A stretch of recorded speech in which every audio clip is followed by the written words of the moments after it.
Hey everyone, welcome back to Aligned Souls Tarot. I'm Lindsey. I wanted to do a pick a card reading for today, and the topic is going to be advice that you guys need from Spirit as far as what to do next when it comes to your relationship, whether you are currently with somebody or if you are separated from somebody, or if you're single. Just what kind of advice is it that you guys need? So we have pile 1, 2, 3, and 4. So the timestamps are below, depending on which one you chose. Just really think about your person, or think about how you want your future to kind of look if you're single. And based off of that feeling and those intentions, go ahead and pick a pile, and we will get your reading started. Okay, guys? Hey, pile 1. You have chosen the Light Seers Tarot. Or no, this is the Muse Tarot, I believe. Yeah, this is the Muse Tarot. I get them both confused all the time. Okay. Give me 1 second.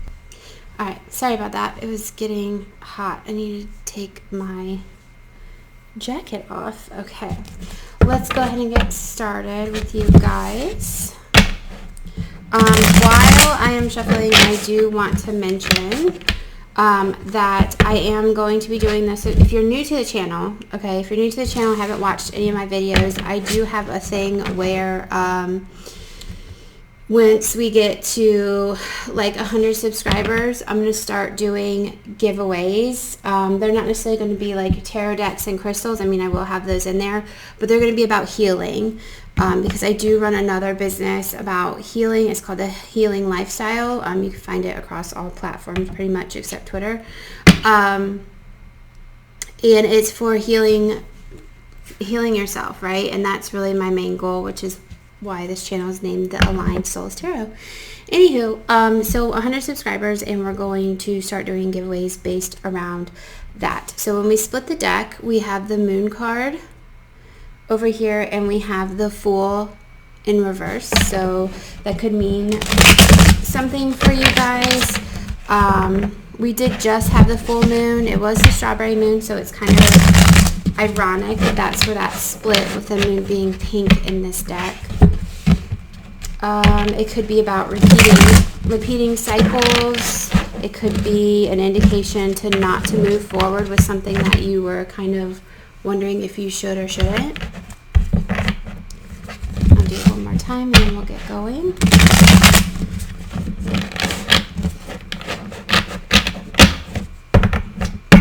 Alright. First, I'm going to start with the past. What kind of things happened in the past, just to kind of get a baseline for where we're starting.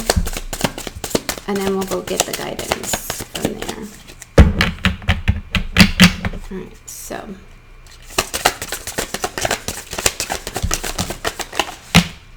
There we go. Now they're all flying out.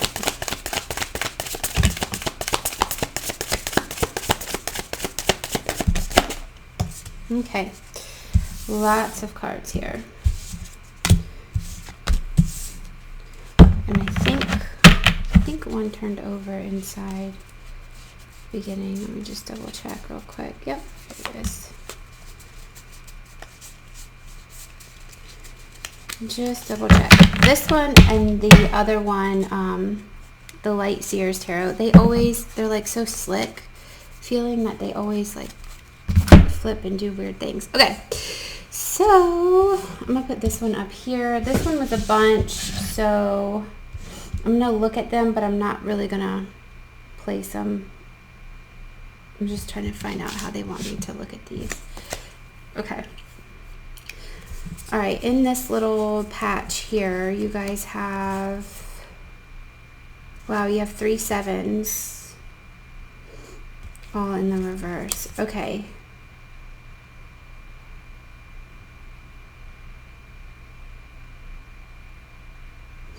All right, just based off of just this right here, it looks like you guys are in some sort of separation, you and your person.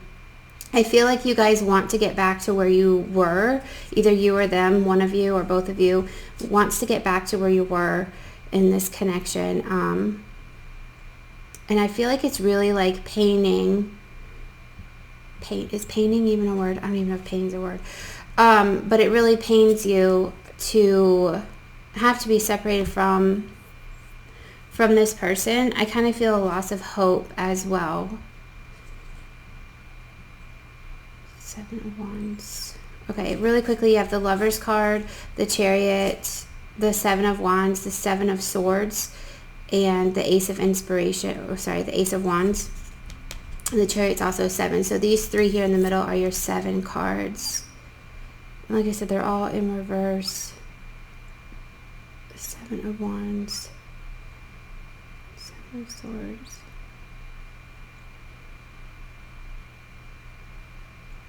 Which I think the 7 of Defenses. Yeah, okay, so again, I think you guys are, one of you is like trying to put down your walls, or you're open to communication. You're trying to not be guarded towards this person if they chose to come back. For some of you, it could have been a situation where this person cheated on you or was playing games. And they're still in that energy. Okay, which is why you're being guided to kind of not really pursue this. Kind of let them heal and let them come towards you. I do feel like there's a lot of passion between you guys. Maybe that's probably why I got hot too, is because there's a lot of passion and connection between you guys. Okay, I'm going to put these off to the side over here, just as kind of like a reminder for where we're starting. In this deck, the kings are this kind of weird, they're not like up and down, they're kind of sideways. That's why I put that one there like that. So you have the 2 of Wands. I'm going to try not to read it because it's confusing. But you have the 2 of Wands, which is about the future. It's about planning for the future, and where you kind of want this to go. And I feel like you're unsure. I feel like there's just this lack of confidence in how this is going to work out. There's I'm getting the word curiosity. And again, you have the moon again here in the reverse. So it very well could be, this could have started with the full moon that we just went through a few days ago. If you're watching this is timeless, so there might have been another full moon that came about when you do watch this. You also have this, I'm really drawn to this telescope here. I don't know if you guys can see it. Let me see. Can you guys see that? There you go. There's this telescope. Come on, focus. Okay, there it goes. Yeah, so there's this telescope, and you have this person kind of looking towards it. And it's ironic that it lines up with the moon. So I feel like they're watching you from afar. Okay, or maybe you're watching them from afar. Even over here with the Knight of Swords, you kind of have this moon and sun sort of energy. This isn't the moon, this is just like a cut through, it's like a portal. But it does kind of look like the moon as well. So in between maybe the 2 full moons, the one we just had and the one coming up, or if you're watching this at a later date, you could be in between the 2 full moons. So projection wise, when I'm recording this, it is June, so you could be going like from June to July in that time frame, like over the next month here is when this message could really resonate with you guys. But definitely there's this monthly cycle that needs to be gone through. The King of Voices here, yeah, look, you guys even have, there's a moon right here too, so lots of moons in this. With the King of Swords, you know, the King of Swords, he like really stands his ground. He speaks directly. He speaks the truth. And he doesn't let stuff bother him, really. I'm also getting kind of cold and detached, which is where the separation could come from. This person could have been somebody who really wasn't in their emotions. They didn't really project their emotions towards you. Didn't explain how they felt. That could have been probably an issue as to why you guys are separated. Or they could have had a lot of feelings for you and just tried to hide it, tried to keep it with a lid on, and it's not, it got to a point where they couldn't handle it. So I don't know exactly who initiated the separation, but I definitely feel like one of those two storylines could be what happened in the situation. And again, I'm just really feeling like it happened somewhere around the full moon that just passed. Because this, again, this is that red kind of moon, that strawberry colored moon. And we just had the strawberry moon, if you're watching this in June.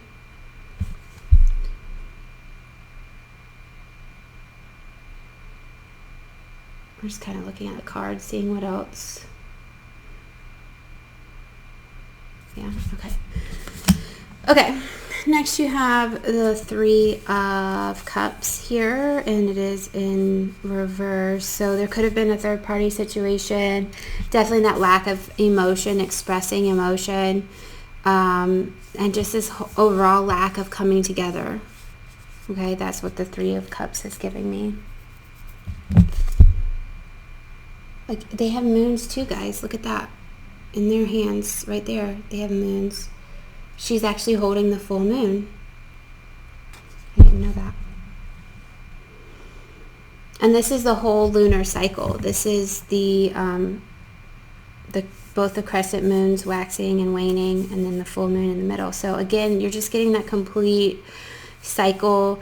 I'm getting, you know, the mother, maiden, and crone situation here too. There's definitely growth that needs to happen. Because this was in the reverse, it's definitely feeling, again, like there's that lack of emotion, that lack of connection. And I feel like one of you was trying to seek that. One of you was trying to really connect with that person on that level, and it just like was not happening. Maybe I'm also getting for some of you, like you were questioning if they really had feelings for you, if it was real.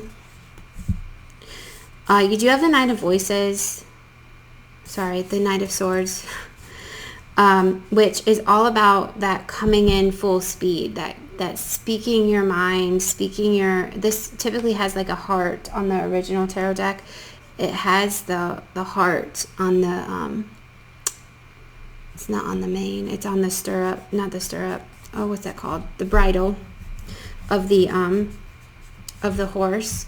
This one doesn't have any hearts on it though, but again, it's kind of like that Pegasus, like that coming in really fast communication. I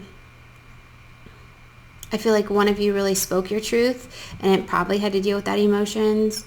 And either one of you ran because of that.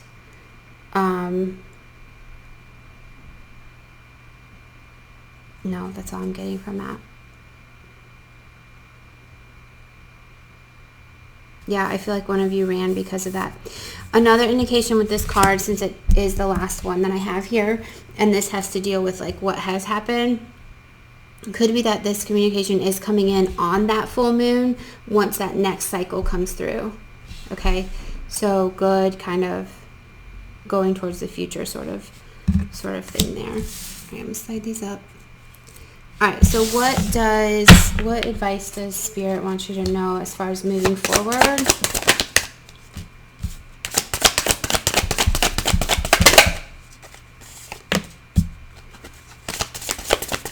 I really love that card.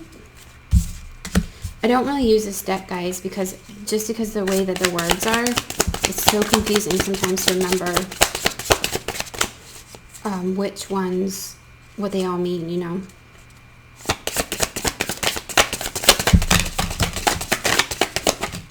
Wow, that was a lot of cards.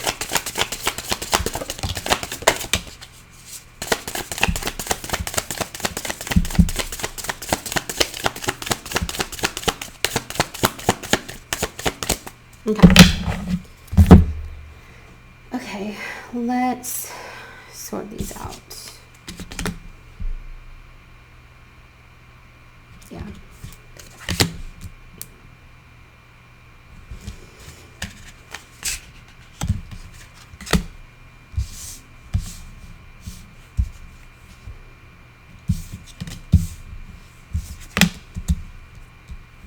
And guys, if you have any questions about like how I flip the cards over, or how I know how to flip the cards over, I just ask. I ask for guidance on like how, before I go to actually flip it, I'll ask like how they want me to lay it out, how they want me to like flip it, all that kind of stuff.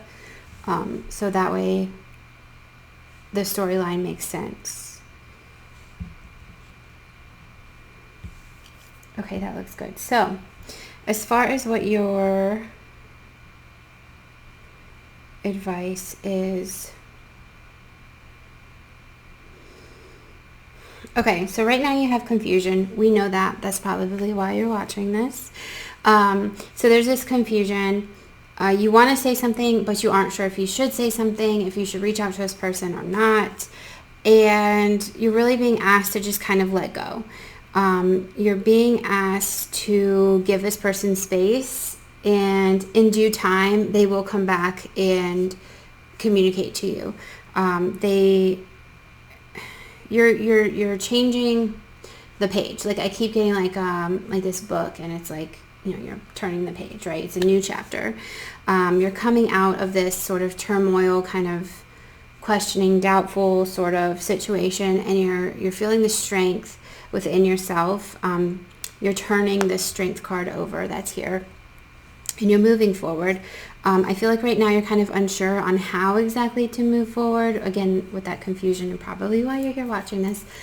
But I'm getting that there's an underlying fear of being alone here. There's this fear of not having somebody there to communicate with, to share things with, to make memories with. And I feel like that's where a lot of your personal healing has to take place. Okay? Once you start healing yourself and you're giving this person the space and time that they need to heal themselves, again, you have the moon here, right? There will be this movement forward. On this card specifically, there are two snails. I don't know, you guys probably can't see that either. Okay, there are two snails up top here, which is indicating to me like this is going to be a very slow process. You did have the one full moon and the next full moon, so that is a month cycle. So it is going to be very slow. I am getting that it's 1 month cycle, but it could be a couple of month cycles. You do have a lot of full moons here. So if we counted the full moons and we started with like, let's say that first full moon that I pulled when I split the deck, then after that you have 1, 2, 3, 4 full moons, which could be 4 months. So anywhere from a month to 4 months, this could all be transpiring. Okay, to each his own with your own timeline. Okay, take it as it resonates. It could be even 5 with this other moon here. Okay. Healing yourself really does take a long time. It does take digging in really deep and finding those triggers, especially if you don't have somebody who is triggering them for you. It's not impossible to find. Oh, and you know what? I just saw this. This is the orange one, and this is the orange one too. Just the orange circle. That's not the moon, but this is like you questioning your future, and then this person moving towards you. Okay.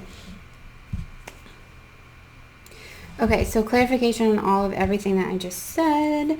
You have the 5 of emotions, which is the 5 of cups. Is that another moon? Guys, that is another moon on this card. In her, right here in her, where she's holding. That's another moon, guys. So many moons. And then this one with the wheel, which is the Wheel of Fortune, it's the entire moon cycle. So, I mean, guys, really pay attention to the moon with this. Like, this is so overloaded with moons and the cycles of the moon and indicating, like, how many months. It could be 5, 6 months, 7 months. I really hope it's not 7 months for you guys, because that is a really long time. But it could be. Some of you, it could take that long.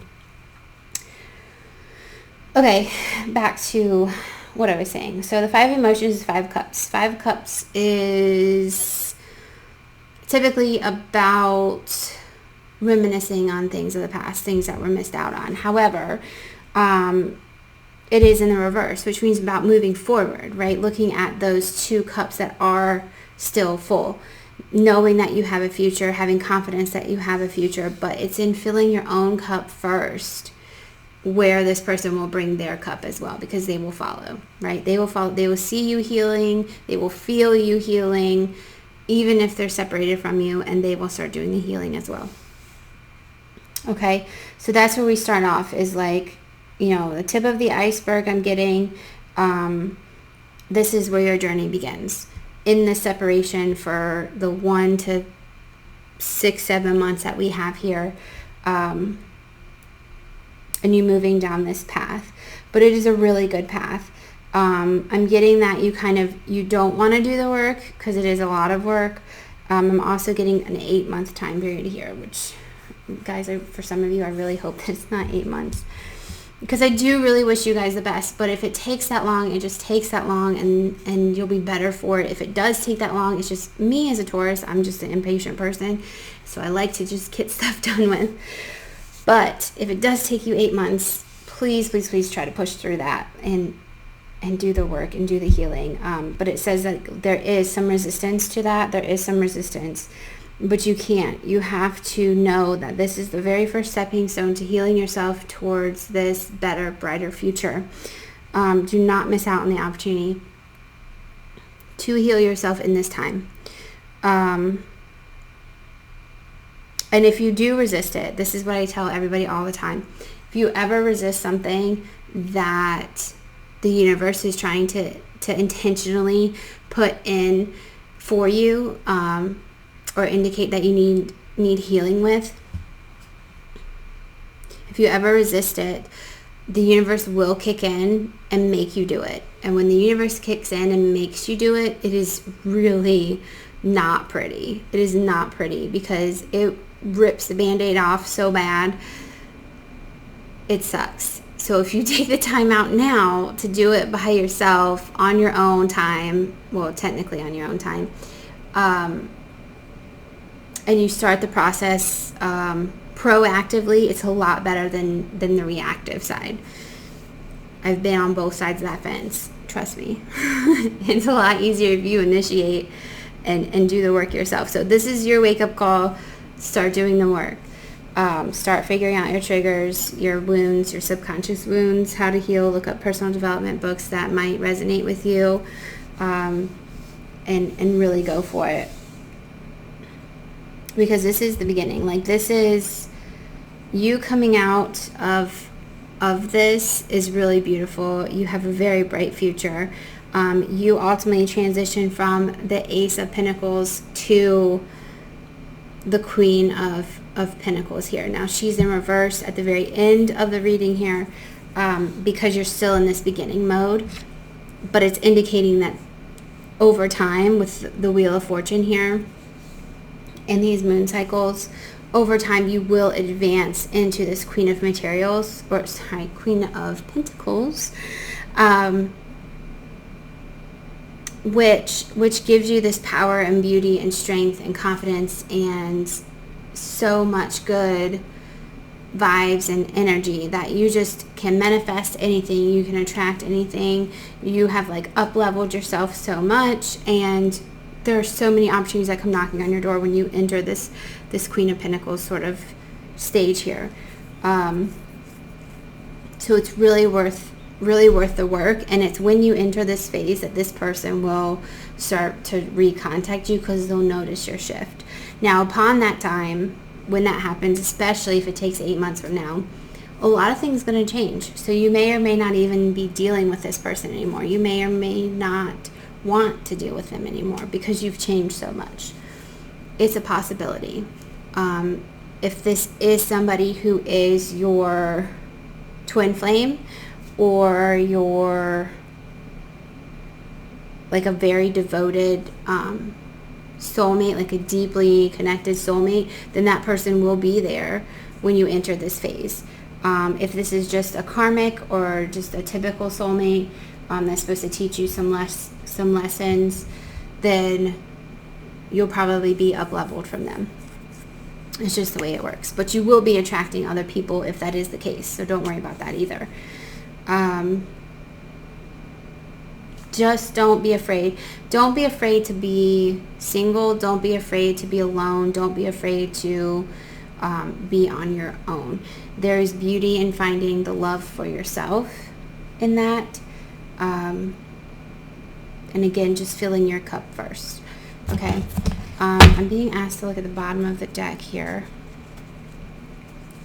Okay, so the bottom of the deck, you have the 10 of Cups, which is in the upright.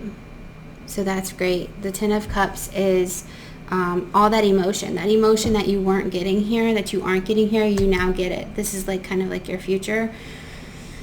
So once you've done the work and you've gone through this process of healing, you end up coming out with this up-leveling of emotion, giving and receiving emotion. Okay, really great. Then you have, I'm going to put these right here. Okay. Then you have the 6 of Cups behind that, and that is in the reverse. This is about your inner child. It could also be about a soulmate connection, or like I said, that twin flame connection. In this one particularly,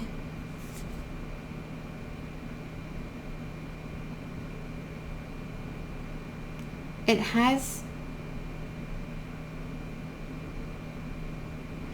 there's a girl on the sideline there. She's she kind of looks like she's meditating. See her down there? So it's like self-reflecting on those childhood wounds of things of the past. Now, normally with this 6 of Cups, it's about being offered that cup from your soulmate. Okay.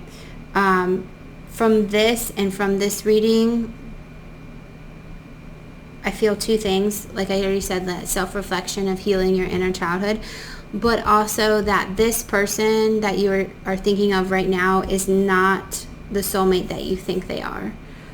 They are not the one who is right for you. And while you don't see that now, you will see it once you transition into this Queen of Pentacles energy. Okay. Okay. Next you have the Fool, which is about new beginnings. Now remember, when I split the deck originally, the Fool was in the reverse. So now it's in the upright, and it's about taking that leap of faith and trusting in the universe that they have your back, right? Taking those steps forward, but you're doing the work because you're up-leveling, right? You're going from where you are now and you're up-leveling. So once you up-level, that's when all this new opportunity is going to come in, and they're telling you to take it when it does. Again, it could be a month to 8 months from now, just as a reminder. Okay, next you have the Magician, again about that manifesting, about anything that you want is your desire. You have control over that. But again, that's not until after you've done your healing. This is all about future aspects, right? So taking that leap of faith, because you're going to be manifesting the truth. You're going to be manifesting what is in line, what is aligned, okay? What is aligned with you.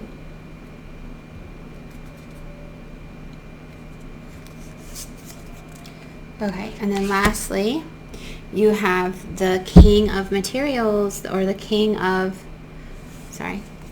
Pentacles, right? And guess whose counterpart that is?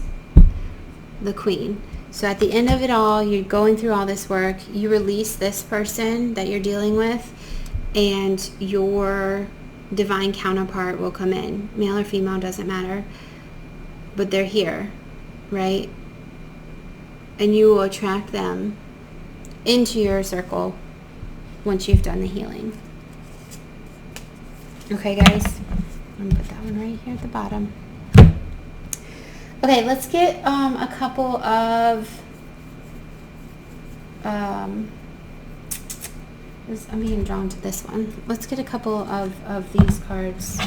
This is the Divine Animals Oracle. So we'll get just a little bit more guidance. We're already at, let's see, 30 minutes. Alright, let's see what other information, any other guidance they have.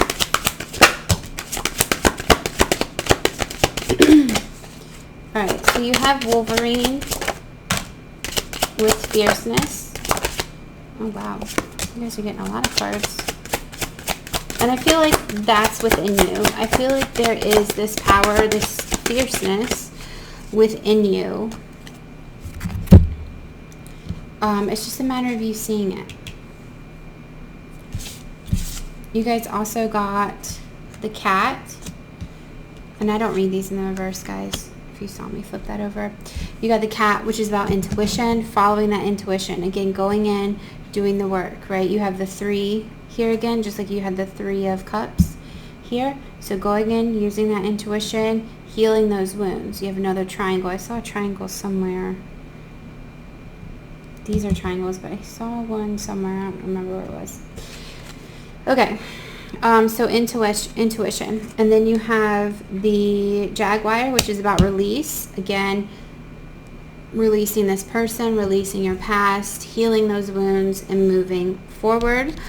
Which brings us to the Sea Otter, which is about transformation. And that is definitely you. So number-wise, you have a 9 here. You have a 9 here.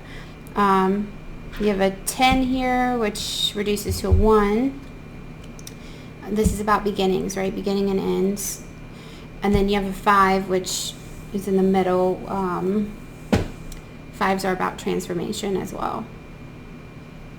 Okay, and then on the bottom here, I saw you guys also had the Wolf, which is about authenticity, being true to yourself, right? Which is ultimately where you will transition to.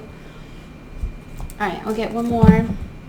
Actually, no, you know what? I'm gonna stick with these.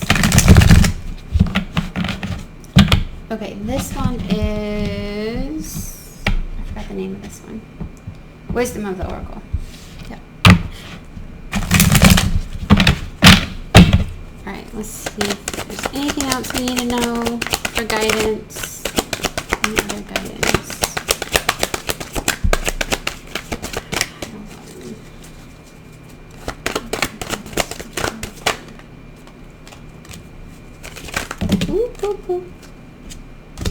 These ones I used to not read in the past. I mean, in the reverse, if I could even talk.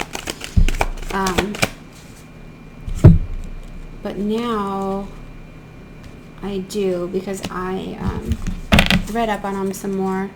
I can get like one or two cards here.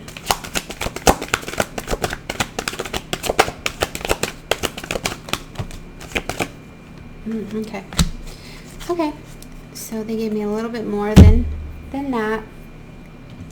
You have Loyal Heart in the reverse. Breathe in the reverse. Yang in the reverse. Let me get this one out. What was that for? Higher Power in reverse. Wow. These are a lot of protection messages, guys. And I promise you, like, my deck is not, it's not all in the reverse either, see? Okay. Okay. Alright, so I'm going to read the book with these, because they are different messages if they are upright versus in the reverse. You have an 8, and this is just for people who follow, like, the numerology part. So you have an 8, 11, which is a 2, you have a 1, a 4, a 4, a 2, which is also 11. This one's 11. That's 11. Anyways, a 2 and a 10, which is a 1. So you have lots of 1s here, if that means anything to you. 11s or 2s, if that means anything to you. You also have a 4, which is a double 2. Okay, sorry. Let's get started.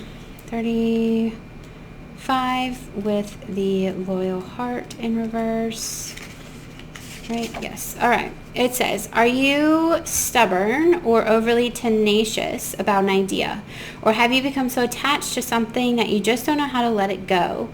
Could it be that it's become so much a part of you that you wouldn't know who you are without it?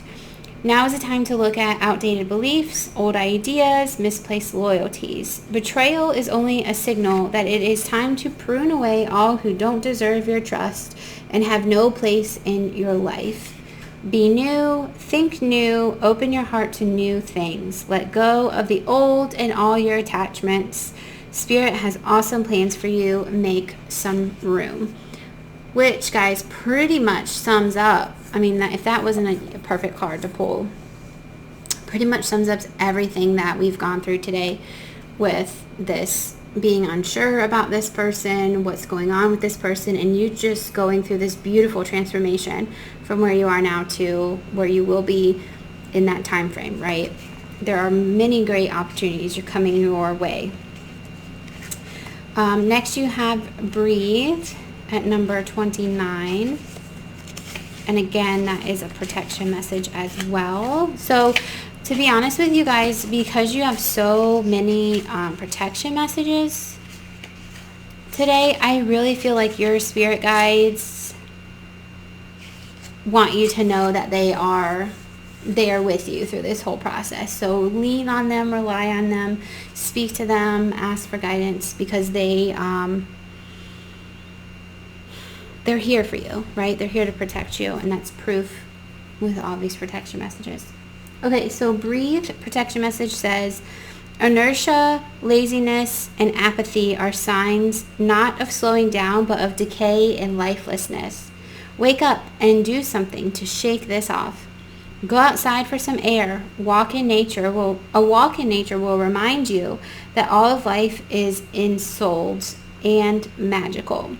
Get some exercise, move out of your head and into your body. Breathe deeply. Each breath is precious. I really feel like that's true. My personal thing is going on walks, just sitting out in nature, by the lake or by the ocean, by the river, whatever the case is. That's my therapy. Some of you might like to go hiking or something like that, or walk around the city. Just getting some fresh air and enjoying nature. That will really help with this transition. Plus, you'll get a lot of guidance and downloads from your spirit guides. Okay, then you have Yang in reverse, which is number 1. Be mindful of the tendency towards impulsive action, overconfidence, and aggressive behavior. Think before you act, lest you find yourself in a situation that will lead to uncomfortable consequences. Be sure you really want what you're chasing after, because you might be sorry when you get it. The appearance of this card isn't cause for fear, for life is all about learning lessons. Practice temperance, diplomacy, and thoughtful consideration before making a move. And I feel like that is a warning to say, don't go after this person, which I know is counterintuitive, because a lot of times people say don't do something, you go do it anyways. So just take a minute and really think about it. Okay, is this person really all that you think that this person is? If they're already showing you flaws where they're not trying to communicate emotions, that means they have their own issues they need to work through, and probably aren't the person that you think that they are. Okay, so just consider it. Next, you have Higher Power, and that also is in the reverse. So the protection message for that is, now is the time to examine what you are giving energy and attention to in the back of your mind. If you're obsessing about being right, about old resentments or failed expectations, about money, or about any other people, places, or things. These will be the source from which you create. But you want Spirit to be your source.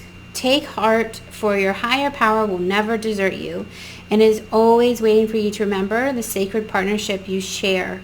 Turn away from other sources of power that don't serve your highest good. There's no greater source than Spirit. You can always surrender your troubles and trust that they will be taken care of. You are in good hands. Again, I just said this, like so many protection messages right there. It proves to you they are there for you through this transition, and they want to see you prosper. All right, number 40 is co-create. And you guys have the protection message for that. I think I just passed it. Yep. Okay. It says, you're trying too hard to create all that you desire without the nurturing vital force of Spirit. Without the nurturing vital force of Spirit.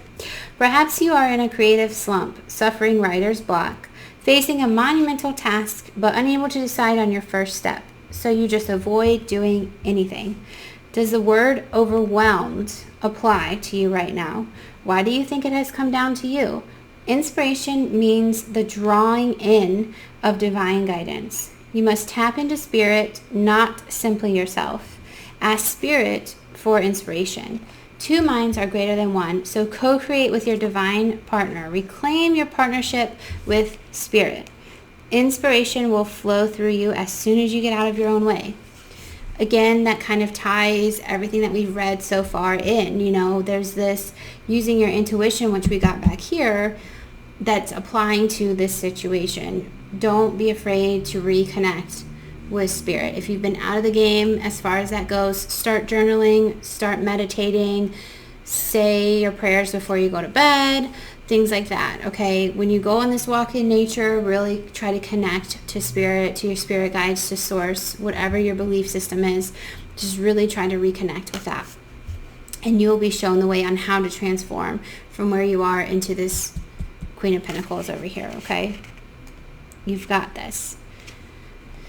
Okay, next you have By the Book, which is number 11. And again, a protection message right here. Now's the time for a real change in consciousness as you are incited to revolt. Challenge the structures that are limiting authentic progress. It is not enough to rebel in small ways. This is a call to revolution. Focus on what you really want to achieve, regardless of whether it feels so far outside the box that the established order may reject it. Genius, invention, and transformation are rarely comfortable and less likely to be accepted by the mainstream. It may be time for you to say no to the way of your group. Take a stand, make real changes. It could be that the structure of your inner world is alerting you to the need for a complete overhaul. This is a time for transformation. So let go of the fear of change. Your intuition will guide you through the darkness. There is no turning back now. Trust that light will dawn. Epiphanies will surely lead to miracles. Okay, guys, and what's so cool is that with everything that they just said, they just brought up these two cards, right? The transformation card and the intuition card, plus this fierceness card. Because if you look at this fierceness card, they're going to battle, right? No ifs, ands, or buts about it. They're going to battle with that. So awesome. I really like when the messages from other decks coincide with other decks. It's so perfect. Like, it freaks me out sometimes. Like, let's just be honest. It still freaks me out. Even though I know it's possible and I know it happens all the time, it still freaks me out. It's like confirmation. Okay, so lastly, you have To Be Fair, which is in the upright, guys. The only card in the upright, which is fine. That's totally awesome. Okay, number 38, if I don't pass it, right here. Okay, we're doing relationships. But before I read that, I just want you to know that it says strong foundations, a beautiful work in progress. And I totally feel like that's you guys. The relationship aspect says, when you see this card, know that you are attracting new relationships into your life and solidifying the ones you already have by building them on the foundations of honesty, humility, clear communication, and a genuine desire to know one another. You're moving toward laying the groundwork for a relationship with the firm footing that will ensure it can withstand any storm.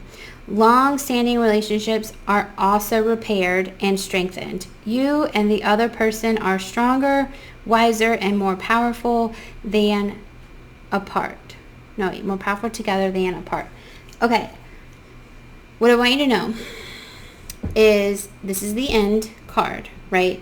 So it aligns with the end message. That end message is once you've gone through this powerful transformation, you will end up here. You will end up in a place where you both have done the inner work separately to where you can come together and align yourselves together to be stronger, wiser, and more powerful, like it just said. Okay, that's the end. That's not right now. You have all of this to go through. But you know what, guys? It starts with this loyal heart. Okay, and I feel like, to me, this has always been like a twin flame sort of card. So this person might have been a soulmate that has now directed you on this path towards your twin flame. And it's not an easy road. It is not. But at the end of the day, you guys will make it. You will make it. You will come together. And like I said, you will be powerful and stronger together. Okay? And I think that that's all that I'm going to do for you guys today. We are almost 50 minutes in, 45 minutes in. So if you guys have any questions or comments, just put them in the comments. And don't forget to subscribe and like for the giveaways. If you guys are interested in doing that, make sure you share out the videos. Tell your friends and family about the channel and any videos that might resonate with them. I do zodiac signs and stuff like that if this is your first time getting on my channel, so go check those out. I haven't done any lately, but I will here soon as far as zodiacs go. So check everything out, subscribe, like the video if it resonated. Remember, it is a tarot read, it is general, so not everything's going to resonate with everybody, but I really felt that those were really strong messages in this. So I hope to see you guys here next time. Bye, Pile 1. Good luck with everything. Hey, Pile 2. Welcome back. If you guys have been here before. If not, hello, hello. Before we get started, I do want you guys to know that I am going to be doing those giveaways. If you haven't watched any of my other videos away, what did I just say? Oh my gosh, I'm so tongue-tied. If you haven't watched any of my videos before, I do mention a giveaway that I am going to start doing once we reach 100 subscribers. So if you have not subscribed, please do so. You can always share out the channel or the videos to friends and family so that we can get to that 100 subscriber mark. Once we do, the giveaways will include tarot cards and like crystals and gems and stuff like that, but it will also include things of healing. So I mean, I have a lot of cool ideas for that. It could be books, it could be actual like items for healing, things like that. So I'm really excited because I do run a channel next to this one about it's called The Healing Lifestyle. It's on all platforms except for Twitter, and it's all about healing yourself from like a genetics standpoint. Okay, healing your body. This is part of how you heal your body too, through soul work, right? So subscribe if you guys haven't. Pretty please. So we can start doing this. Okay, Pile 2. Remember, this is a general read, so not everything will resonate with everybody. Take what does, leave the rest. Do not try to make it fit. If it doesn't resonate with you at all, come back in a couple of days. This is a timeless read. More than likely you're hearing this when you're meant to. But if not, come back in a couple of days and see if it resonates more. then, or check out another pile. Just really get that intention set on what it is or who it is that you want guidance on. Okay. What else do I have for you guys? I think that is it. So let's go ahead and get started. I'm going to start with things that have happened in the past, just kind of get like a storyline going to know where you guys are coming from, and then we'll ask for guidance at the end. Okay? Cool. Here we go.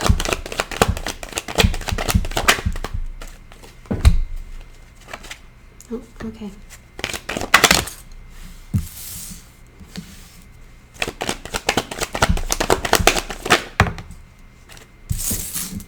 You know, that's funny because I saw this card. I saw that card when I split the deck and I just didn't say anything. So it's funny that it came out too. You're not the one. Are you the one? Yep, yes, you were the one. Alright, let's start with this as just like the background as to what is going on. If you guys saw me turn some cards over, it's because I had guidance on, normally I ask for guidance like on how I'm supposed to receive the cards. I'm just trying to line these up, guys, sorry, in the camera. How they want the cards to be received so that I can tell you guys the best storyline, right? Best message. So sometimes I'll flip them around and stuff. It's because I've asked for guidance on how to do it, and that's what they've told me to do. My spirit guides have told me to do. Okay, cool. So, I mean, maybe not cool, but let's go. You have the Three of Cups covered by the High Priestess. Okay, so right away I'm getting your intuition has told you that something's up, right? Something, let me adjust this real quick. Something has piqued your curiosity. Your intuition is got a red flag, right? I'm getting two stories here. I'm getting one, like this started out really well. Started out really, fresh and happy and cheerful and all kinds of good vibes and things like that. And then something happened and now you're like, okay, wait, what's going on? Which I'm pretty sure we'll get to. Second storyline is that some of you are considering that there might be a third party involved, which... Yeah, it was, sorry, I was listening. That was part of pile one's storyline too, so pile one might resonate with some of you, maybe not all of you, but some of you. Pile one might resonate too if this goes on to indicate that there might be a third party. So check that out if this one resonates, but doesn't all the way resonate. There might be some messages for you in pile one. Okay. Anyway, so curiosity is piqued. Okay. You're questioning the future. Again, pile one had the same thing. Okay. Questioning the future, right? I feel like you guys saw a future with this person and now you're like, you're just not sure about it. The fact that the High Priestess and the Hierophant came out in reverse like this really indicates to me like you're not following your intuition. It is like peaked and you're just like ignoring it. You are ignoring it like a freight train and that's not good. That's not good. You guys are having like a lot of arguments, or you've had a lot of arguments in the past. There's a lot of drama surrounding this situation. Before I started this reading, there's like, I got a lot of tension. Like before I even started messing with the cards, I was like, okay, I'm going to do pile two. And I started to grab the cards and it would just like my whole like neck and upper shoulder area where I carry a lot of stress typically just like tightened up real bad. Which really indicates to me like there's a lot of tension in this relationship or in the past with this relationship. You guys definitely had some arguing. I mean, there's no doubt. You have the Tower in reverse and you have the Five of Wands here. Both of these being like situations happening, arguments happening, fights happening, turmoil happening. With the Page of Swords in reverse, like there's no communication. You guys don't want to talk about it. You aren't facing the problem.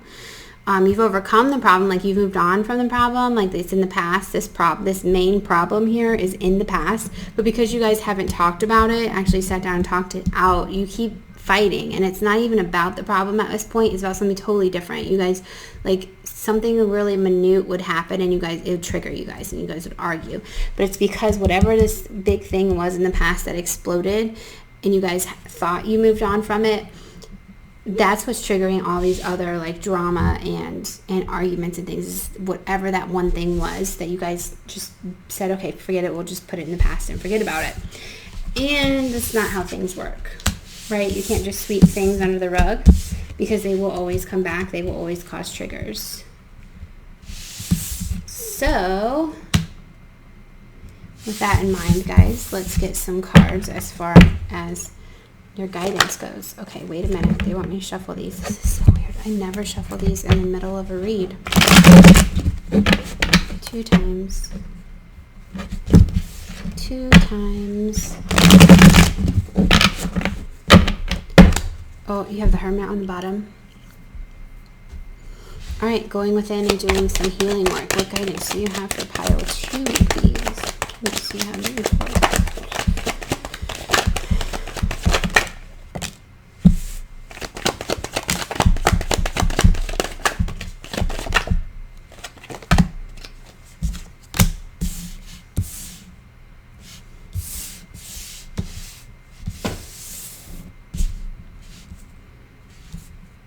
You guys have a lot of similar cards to pile 1. So at this point, I would definitely encourage you guys to go check out pile 1 after you've checked. Yeah, see, definitely go check out pile 1 after you have checked, after you have listened to this. I'm just trying to get some clarifying cards for all of these. Yeah, guys, so many, and I used even a different deck with them. It is crazy how similar these cards are. Crazy, crazy. Okay. Awesome. And that's where the deck ended. Nothing flipped. Nothing flipped. Okay. You know what? I'm going to put these right here for now. Alright, guys. Pile 2. What advice do we have for you? I did not mean to make that rhyme. I'm sorry, guys. That was so cheesy. A lot of cards are very similar to pile 1. They had the Magician, they had the 6, they had the Knight, they had the Moon, they had the Lovers, they had the 10, they had the 7, they had, I don't know if they had the 5. No, they didn't have the 5 of Pentacles. I think they had the King of Cups. They did not have Judgment. They did have the 3 of Cups over here and the 2 of Wands. I believe they had the Page of Swords too. They're the Knight of Swords. You guys have the Knight of Cups. Anyways, very similar. So again, if this resonates with you and you feel like there's more to the story that doesn't come across when I read this, go back and check pile 1 because it might be in there. Sometimes energies crisscross. Alright guys, so moving forward.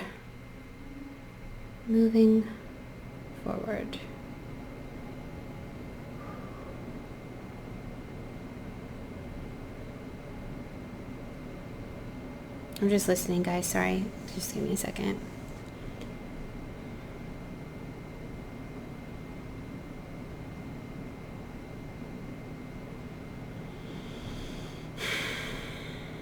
All right, guys. So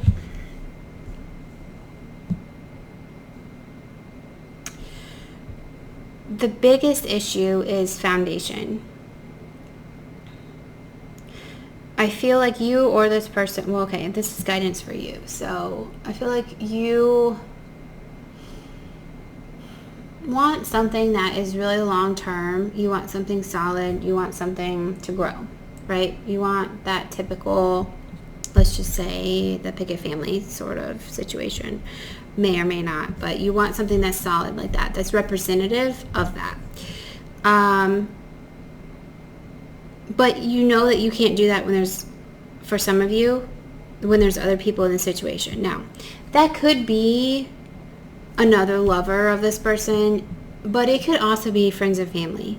It could be friends and family trying to butt in on this situation, and it's causing more turmoil turmoil than necessary. Which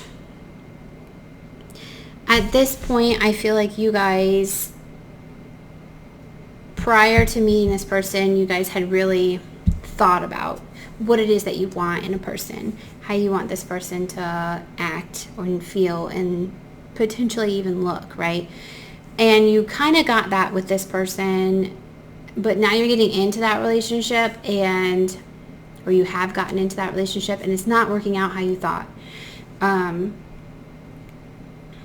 Again, I'm just getting that foundational aspect. There's something about foundation, whether it's something that you grew up with in your childhood that is a core value that you want to carry over into this relationship, and this person is not having it, or vice versa, where there's something that they want to carry over from their childhood and you guys don't want it. There's something here that has to deal with foundation and core values that is causing this turmoil, right? It's causing this disagreement to just kind of be buried under the rug here.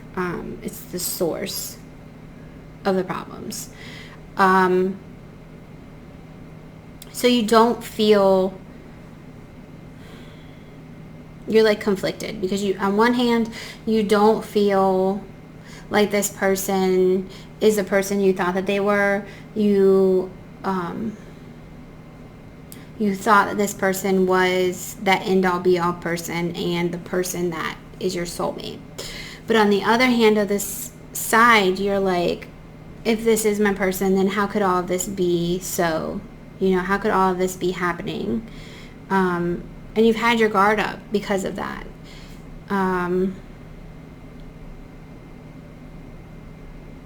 So you're being, okay, so there are wounds, right, in the subconscious here between you and your person that need to be healed. Going within and doing those is what you're being asked to do. You and your person, I'm getting you and your person are meant to be together. The problem is neither one of you is doing the work internally, and neither one of you is surrendering.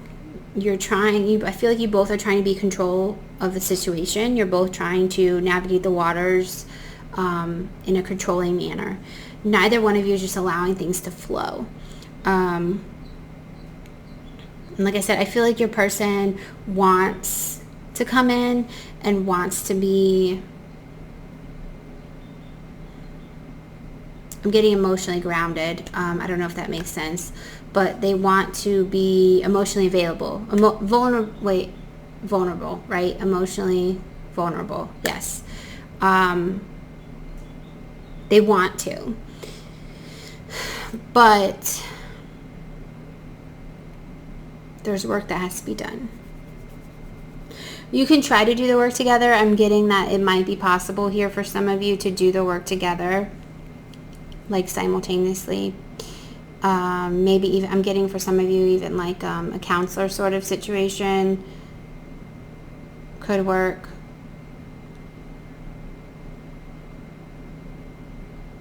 There's definitely movement forward. But right now, this person, you and this person aren't really talking. I feel like you're still like close together, but you're not, you're in this like semi-separation state. Not fully separated. That doesn't make sense to me, but I'm pretty sure it's going to make sense to whoever needs that. But it's like you guys, I get this overwhelming feeling that you guys want to work on this. Both of you want to work on this. Both of you want this. Okay? But you guys have to release things of the past. There has to be some sort of compromise with whatever this foundational issue is. And that's where you're being asked to surrender, to put your guard down and surrender. Because under this soulmate card here, this, you know, this past life sort of card, you have this putting your guard down thing. Like, stop being so defensive. Because over here, you guys are really defensive, right? And so it's like, put it down, right? Stop doing this. And then over here under the Lover's card, which is another significant sort of relationship card, you have the surrender, right? The Judgment card, where it's like surrender. You're being asked to surrender. So both of them is like, put down your weapons, right? Put down your arguments. Stop arguing. But the only way you guys are going to do that is when you start healing, okay? Going within and figuring out what these triggers are. Right now you're ignoring it, and that's not good. I really want some more clarification on this, because I feel like as far as guidance forward, there's just this cycle that keeps repeating because you guys aren't dealing with it. Okay, I need more guidance. Again, we have the Hermit on the bottom. I told you that. Oh, okay, here we go. All right, bottom of the deck, you have the Hermit card. This is typically like future. I read the bottom as like a future thing. So going within and doing the work, because the next person up is the Devil card. Devil card to me always indicates codependency, and I really feel that here too. This person I really feel is like a twin flame for you. Either that or a really deeply connected sort of soulmate situation, because you have a lot of cards here that always have these two people in here. You have two people, you have two people, you have the two dogs here, these two people. Did I say that? I don't know if I said that. You have these two people and the child. You have 3 and 3 here, but you can tell, there's 2 together and 2 together.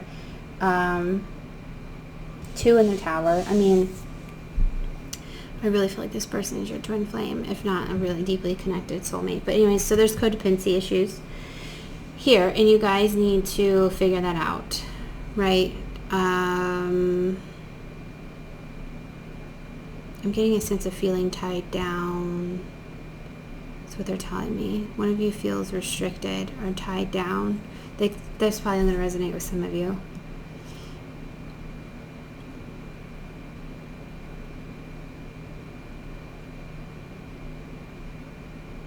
Okay. Let's see if there's anything else in regards to the Devil card here. Okay, I'm not getting anything. So there are issues that need to be worked on here. Mostly, there's a lot of codependency. So it could be this definitely childhood wounding here. It's definitely something from the childhood and the foundation that is being brought up. Again, I don't know if it is that there's some sort of value that they want to bring in or that you want to bring in and the other person's rejecting it. I don't know if that's what it is. Or like I keep hearing like, oh, well, that's how I was raised, or that's how I do things, or there's some sort of defense mechanism about childhood there. I wish I could tell you guys exactly what it is, but they're not telling me anything more than that. Ace of Cups, you guys are hiding your emotions about this. You're not being emotionally available. One of you wants to be, but when you come together, neither one of you, you're ignoring that. Neither one of you is owning up to the fact that you want to do that. You're also being asked with this that when you do come to discuss these issues, take the emotion out of it. Don't get overly emotional when these things get brought up, right? Take the emotion out of the conversation. Be logical, compromise, talk it through. Don't argue about it. Next, you have the Hanged Man here in the reverse, which to me is about clarity. So moving forward, you guys will get clarity. And these are things that keep you up at night. It's overwhelming. I'm not really sure why this is in the future, though, because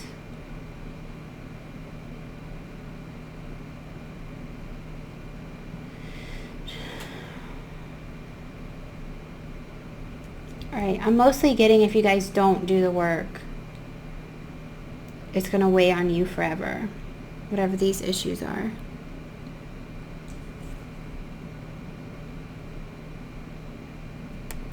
Don't miss an opportunity. Okay, I'm going to need some more guidance on this, guys, because this is not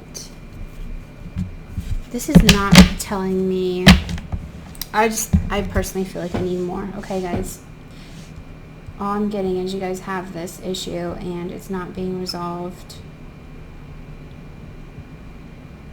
And that you guys need to work on it to move forward. Alright, let's use these oracles. This is the Wisdom of the Oracle deck for those of you who are interested in what decks I use.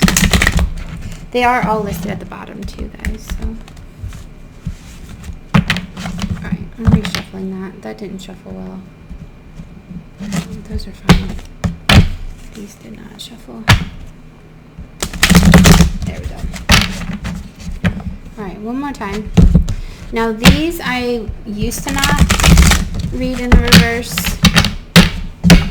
but I read some more about them, so now I am. So let's see what other information or guidance they have for you.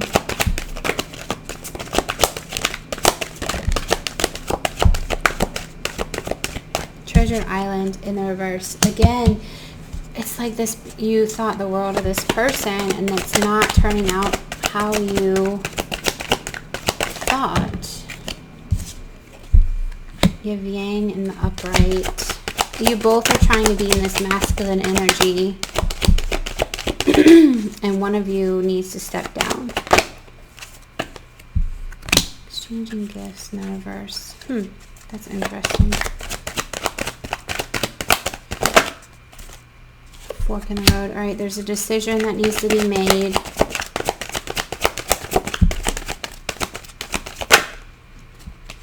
Clean it up. All right. I'm going to stop right there.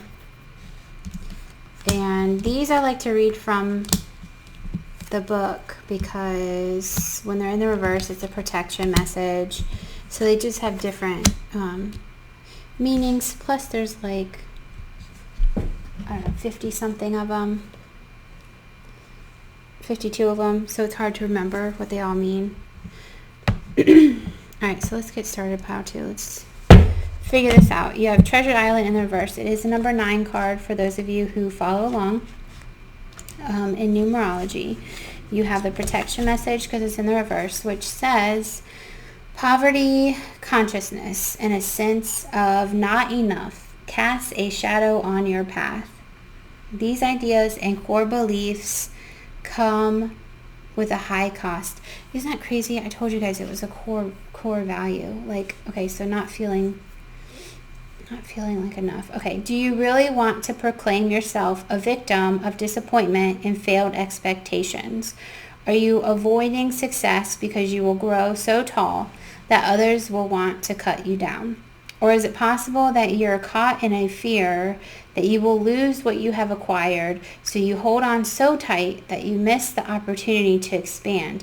Okay, that really resonates, that sentence, because the card that was in this deck was about missed opportunities. I didn't pull it, but it's like 2 cards down was the next card over. See? It's about missed opportunities. So I really hope that that part of this sentence really resonated with a lot of you, because that makes sense, that you are afraid of losing something, which is where this codependency issue comes in at, right? Afraid of losing that other person, because either A, you guys don't feel worthy enough subconsciously, okay? Don't get mad at me, don't kill the messenger, but subconsciously, on a subconscious level, you don't feel worthy enough. And it could relate to this third-party situation. It could be a past relationship that you feel some sort of subpar to, okay? And that could only resonate with some of you, but I'm starting to pick that up now. Like, you don't want to be a disappointment, right? In fear of losing this person. All right, you're challenged to change the way you see the world and move from a perception of limitations to a perception of abundance. Take a risk, for you have nothing to lose except your confinement in a prison of your own making. Okay, that could resonate with this too. Changing your perception and limitations so you're not confined. I'm surprised the self-sabotage card didn't come out if this is... Alright, sorry guys. Open the door and find the abundance waiting for you to claim it. Okay, guys. I hope that resonated with a lot of you. I really don't feel like I need to speak anymore towards that. So we'll move on to the next card.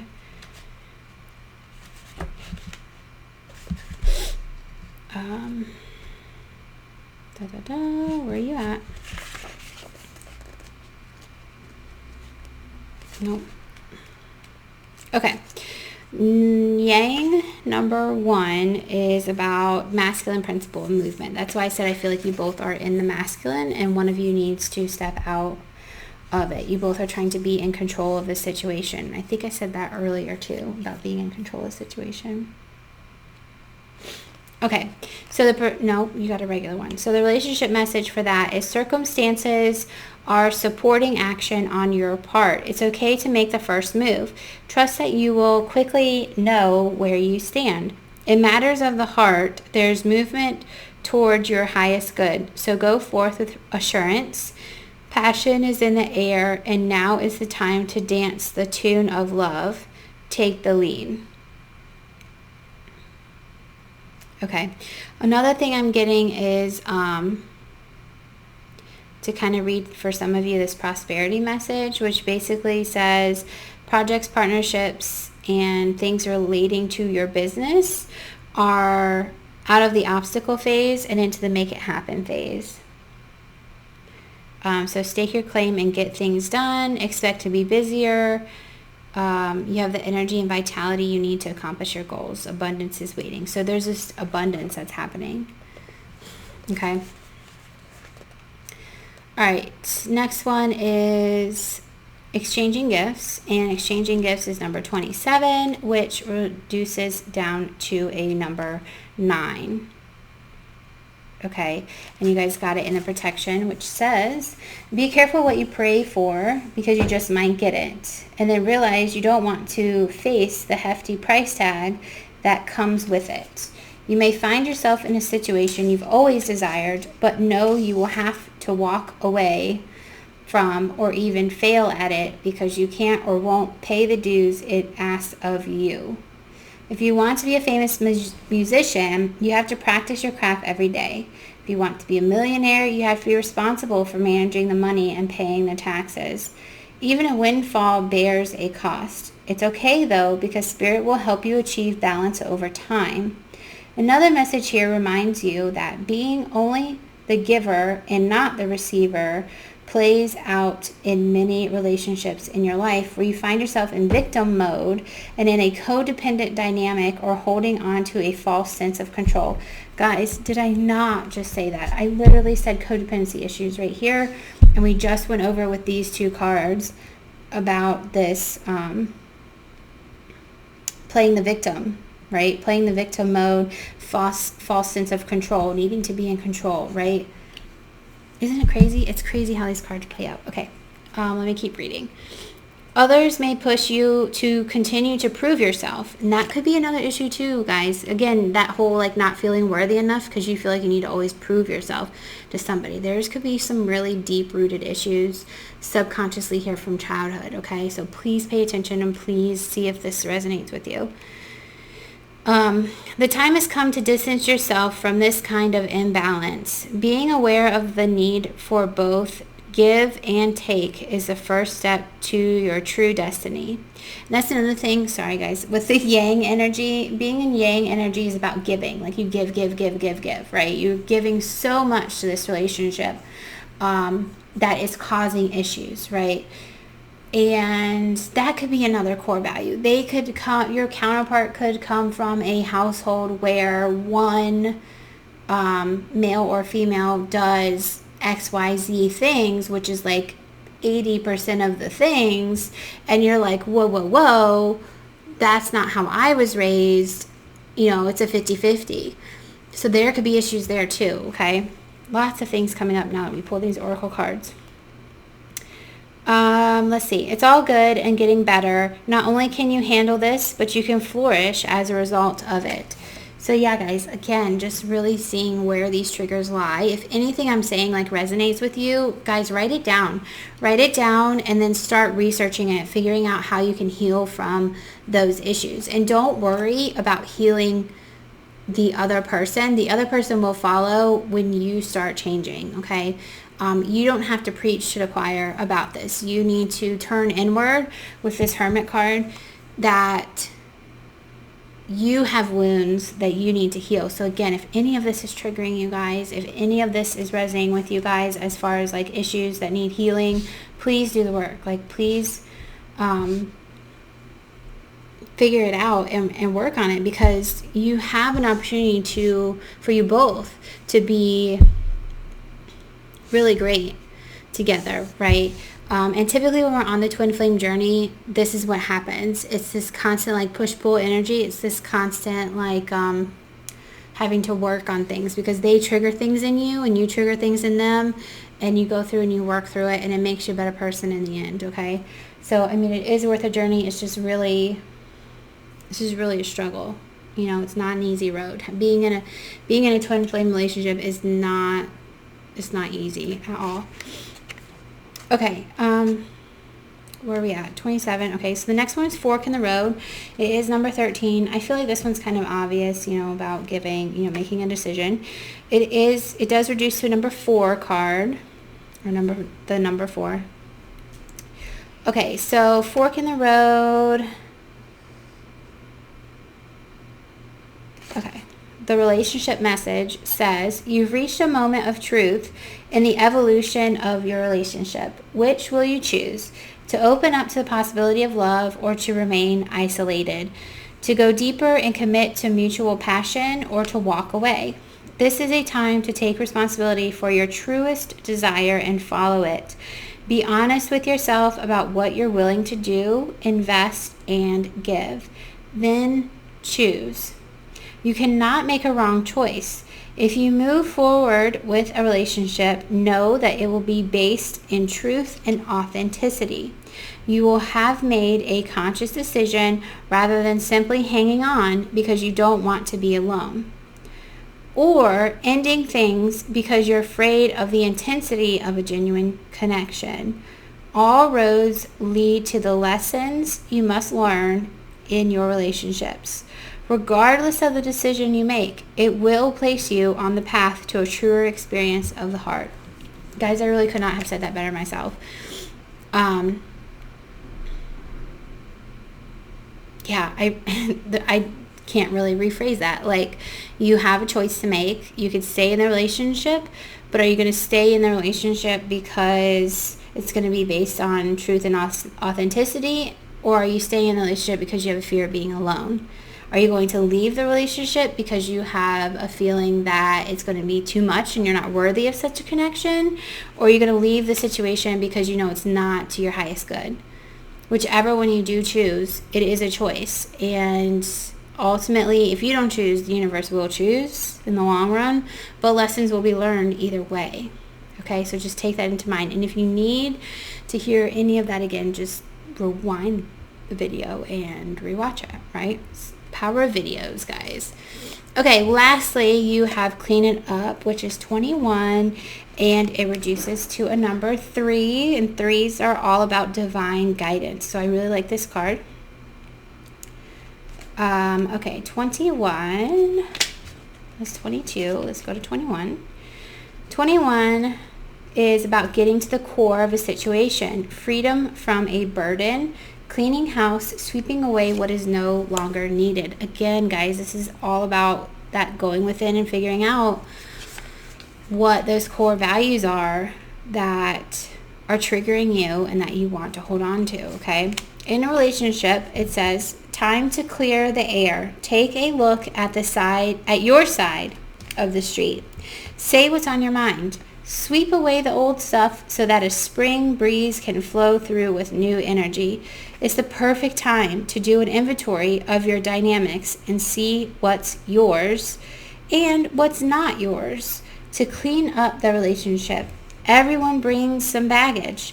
Sort through what you brought with you and let go of what is no longer needed. Become unencumbered with your relation. Can't talk, guys. Become unencumbered and your relationship will flourish. Okay, guys, and that's really everything that we've been saying is you have to go within and do the work. You have to speak up. You can't sweep these things under the rug, okay? They need fixing. They need healing.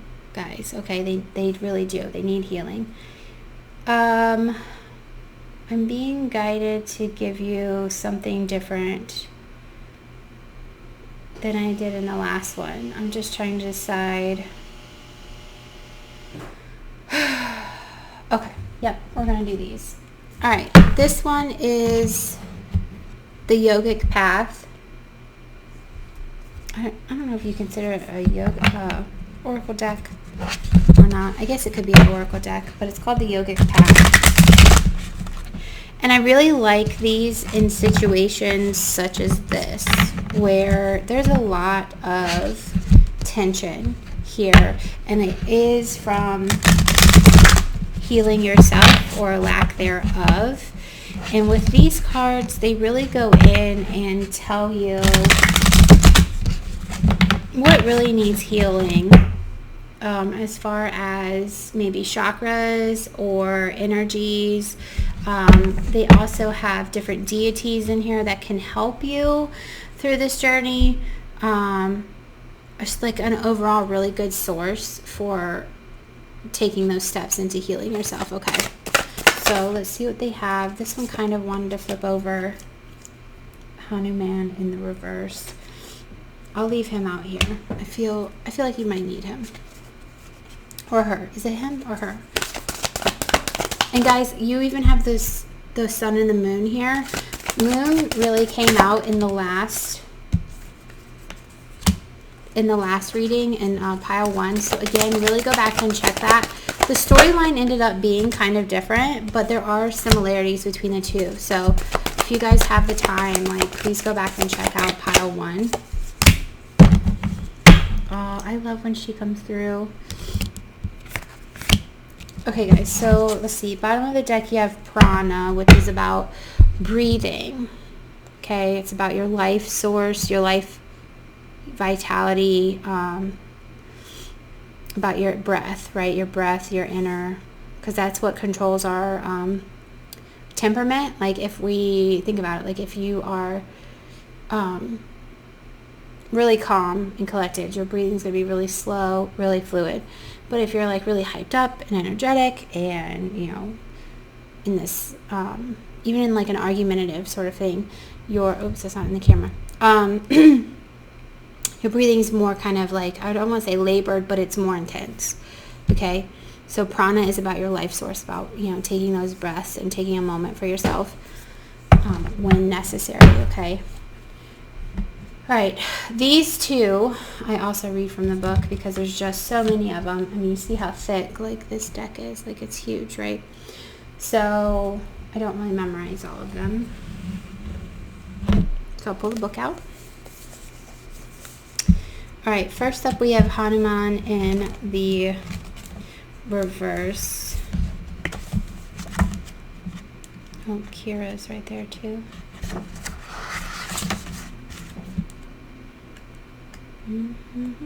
There it is. Okay. 125. Sorry it takes me a second, guys. Oh, he's the last one. Okay, in the reverse, he is the god of courage. So in the verse it says, are you in control of your thoughts, or are your thoughts in control of you? Your mind is wandering like a wild monkey. When you don't actively train it through meditation, you lose control over it. You're jumping from one thought to the next and often lose yourself in worry and stress. Before you begin your day and pick up technology, find your breath. Notice the movement of your thoughts and slowly tame them. You will soon begin to notice which thoughts are yours and which are from outside forces, such as societal and parental conditioning. Okay, and we talked about that, right? We talked about the subconscious from childhood. When you tame the mind, you are reminded of the truth that you are divine and the answers you seek already exist inside you, waiting for you to remember. Okay, guys, I really feel like that resonated because that's everything that we have been saying so far. The next one you have is Satya. And guys, please correct me if I'm not saying these wrong, if I'm not saying these right. That one is part of yoga,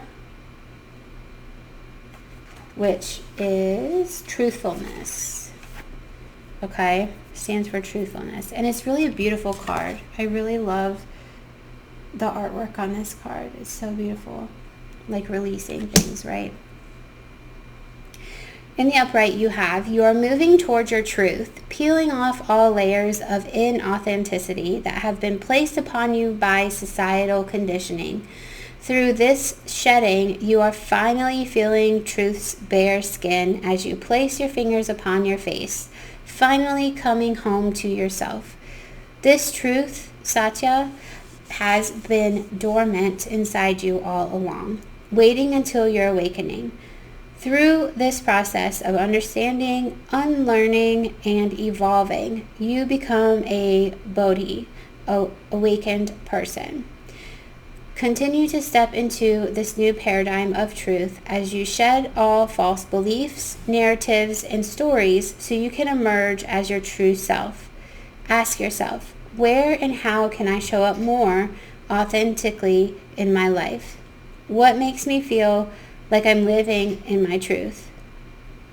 Are my relationships in alignment with who I am at this moment?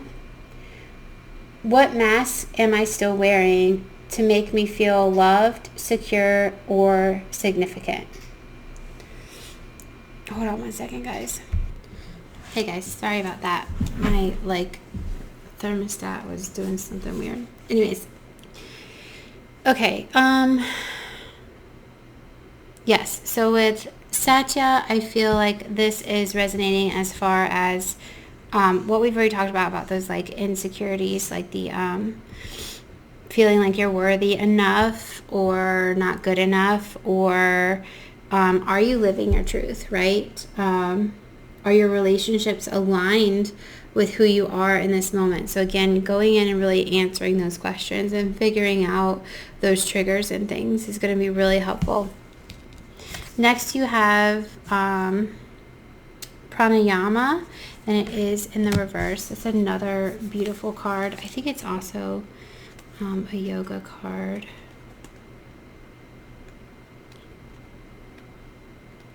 Yeah. No, that's the wrong one. Oops. There it is.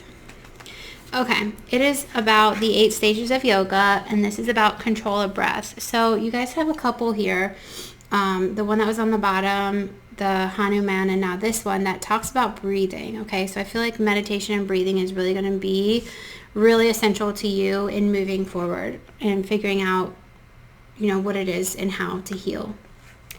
There could be some really deep wounding there that in order to make it through those wounds and heal those wounds, you're going to have to do some breathing exercises to really calm yourself as you transition through them. They could be really deep and really traumatic. Okay, so in the reverse, it just says breathe, inhale, 1, 2, 3, pause, exhale, 1, 2, 3, pause. Repeat 6 times before continue reading. Just this practice will change the rest of your experience with this deck. How we breathe is how we live.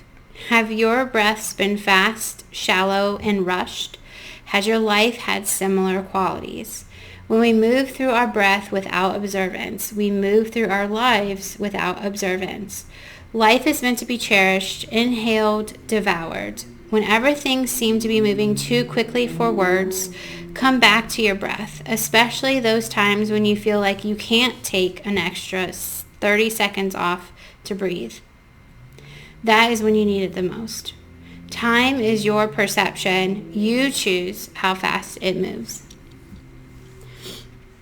Okay, guys, so I really feel like that is super important. Like somewhere in here, you breathing and meditating, because things are going to get really hard to deal with as you move forward and transition through healing these subconscious childhood wounds, okay? Lastly, you have Kira in the reverse. Kira is about spirituality. She's about effortless flow, or it is about effortless flow. See, guys, I can't even talk. Okay, in the reverse, it says that things may feel a little tough right now. Perhaps doors seem to be closing or even slamming in your face. Plans you depended on may be falling apart, and each day may feel like a giant obstacle. This is the universe telling you that you are not living in alignment with your Dharma role. Allow extra time for meditation. What is your soul trying to speak to you? What are the things you used to love that you don't practice anymore? How can you live your life more authentically? Is your career embodying your mission on this planet? Are your relationships true to who you are on a deeper soul level?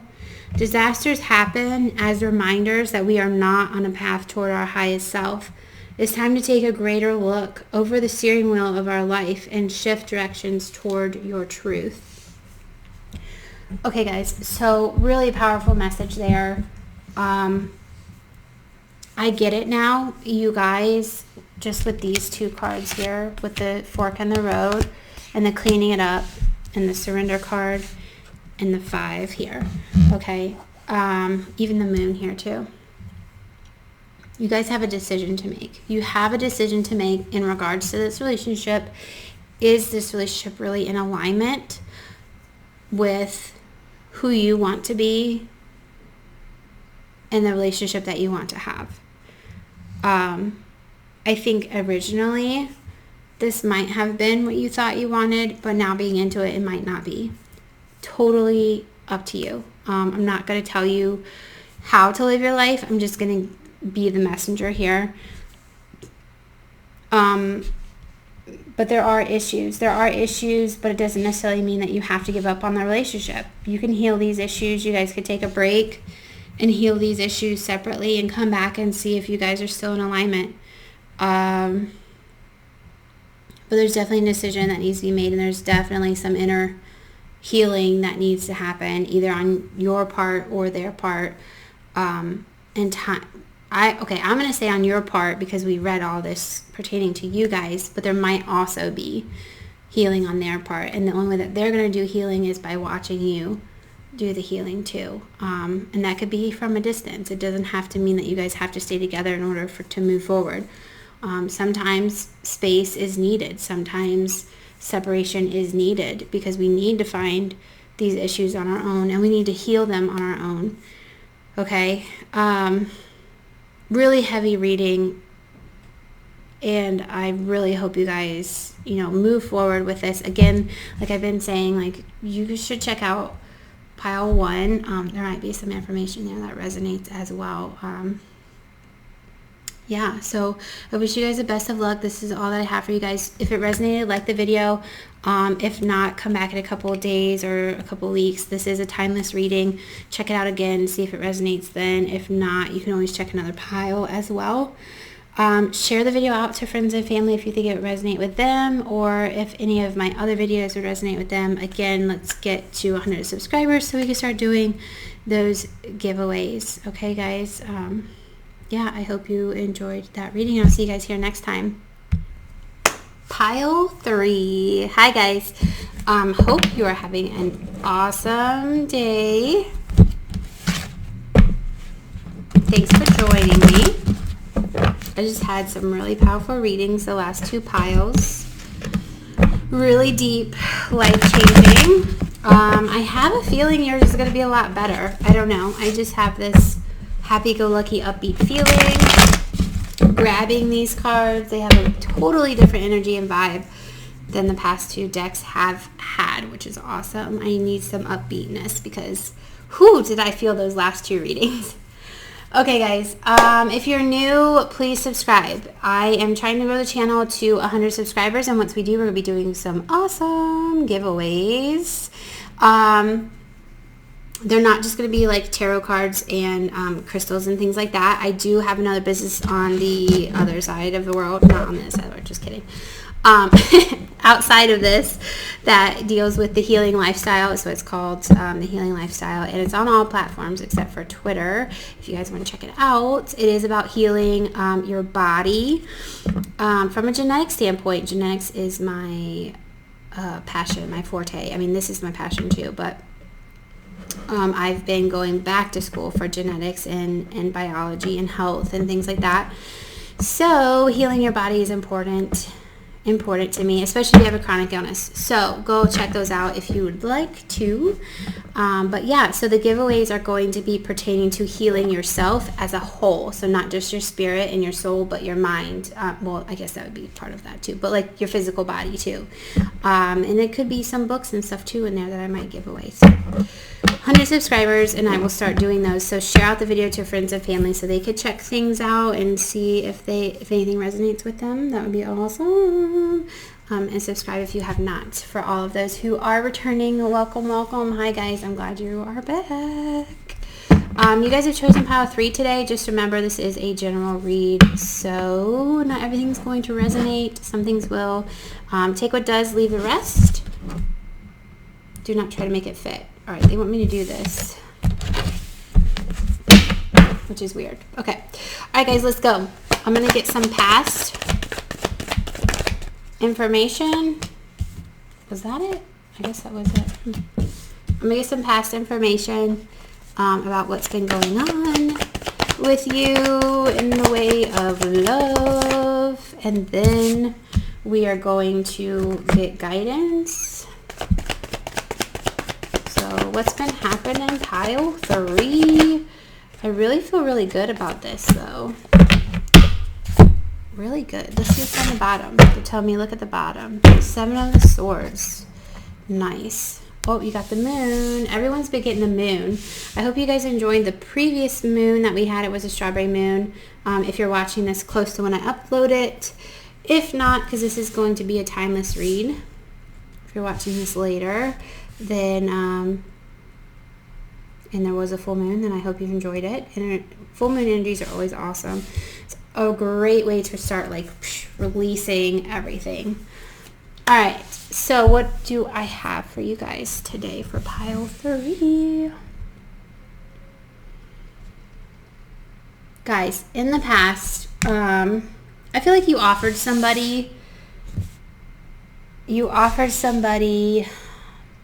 emotionally vulnerable with somebody. Okay, you were open, honest, you were like, boom, putting all this out on the table, right?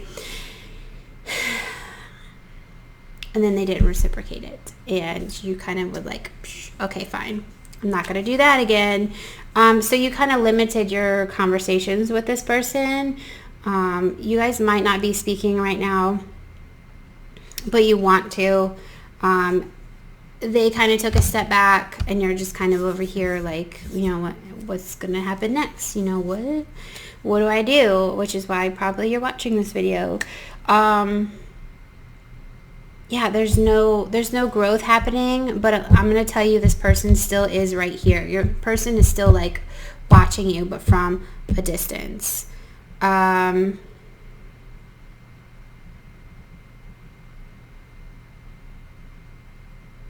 It's odd that they have this one. Okay, all of this is going to be, sorry, it's not even in the picture, guys. I'm sorry. I'll put it over here. Hope you can see it. It's getting kind of dark because it's raining. It just started raining outside. All right, 7 of Swords in the reverse. Normally when this one is in the upright, it's about choosing what serves you and letting go of what doesn't. But you guys, it's in the reverse. So you're supposed to let go on that full moon. And I feel like you guys did not do that. You're still holding on to things that no longer serve you. For some of you, I'm getting this could be this person. But we'll get into that in just a minute. Okay? Just because they didn't reciprocate what you were putting down. But this doesn't always mean that you need to let go of your person. So let's see. Okay, they're still here. They're still watching you. But you're in this stagnant energy. I'm really feeling this stagnant energy. It's kind of like, it's so weird, guys. Let me explain this. I literally feel like I'm sitting in a small room, and this is not a small room that I'm in, but I feel like I'm sitting in a small room, and like the air is like super stale. It's like, you know, you have the air conditioner on, or it's like in really old buildings, the air conditioner's on, and it's like just smells. It's like not moldy or anything. It's just got this weird like kind of stale air to it, and that's what I'm smelling and feeling. Like it's really super weird. Anyways, welcome to my talents. You guys, you have this soulmate energy here, okay? You have this Six of Cups. You have a soulmate energy. So I think that's why this person's still kind of hanging out here, although no moves are being made at this moment. All right, guys, so I'm going to put these over here because this is all about, like, what was happening in the past and what did we come here for? We came here for how to move forward. What next steps do we need to take, right? Okay. Try not to let my OCD kick in, but I want you guys to see all of these cards. All right, here we go. Oh, they want me to shuffle. This is the second time they want me to shuffle in the middle. Just once. Okay. That's odd. Anyways, all right, so what guidance do you have for pile 3 in moving forward?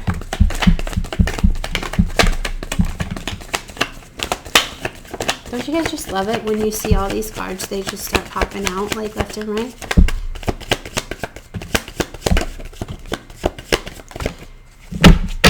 It's beautiful, huh?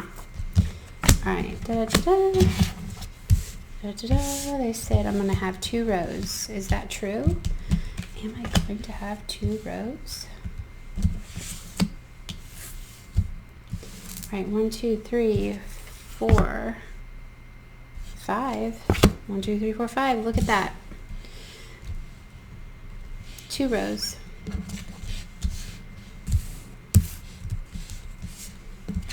All right, 9 of Wands in the reverse. 10 of Swords in the reverse. Ace of Cups. Princess of Coins, which is also the Page of Pentacles. 4 of Cups in the reverse. The Hangman in upright. 9 of Coins in the upright. Queen of Swords upright. High Priestess in the reverse. And the Hierophant just came to me and I don't know why. Okay, 3 of Coins in reverse. Alright, let's get your story. Pile 3. Pile 3.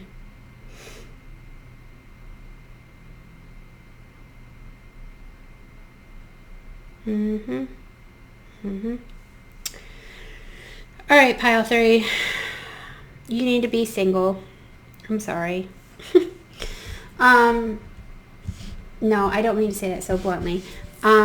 Your person needs space. You need space. Your person needs space. It's kind of the same feel as the other 2 readings that I just did. But yeah, the passion that was in this, it's either A, no longer there, or B, feels like kind of fake, like kind of false, kind of put on just to make the other person feel okay.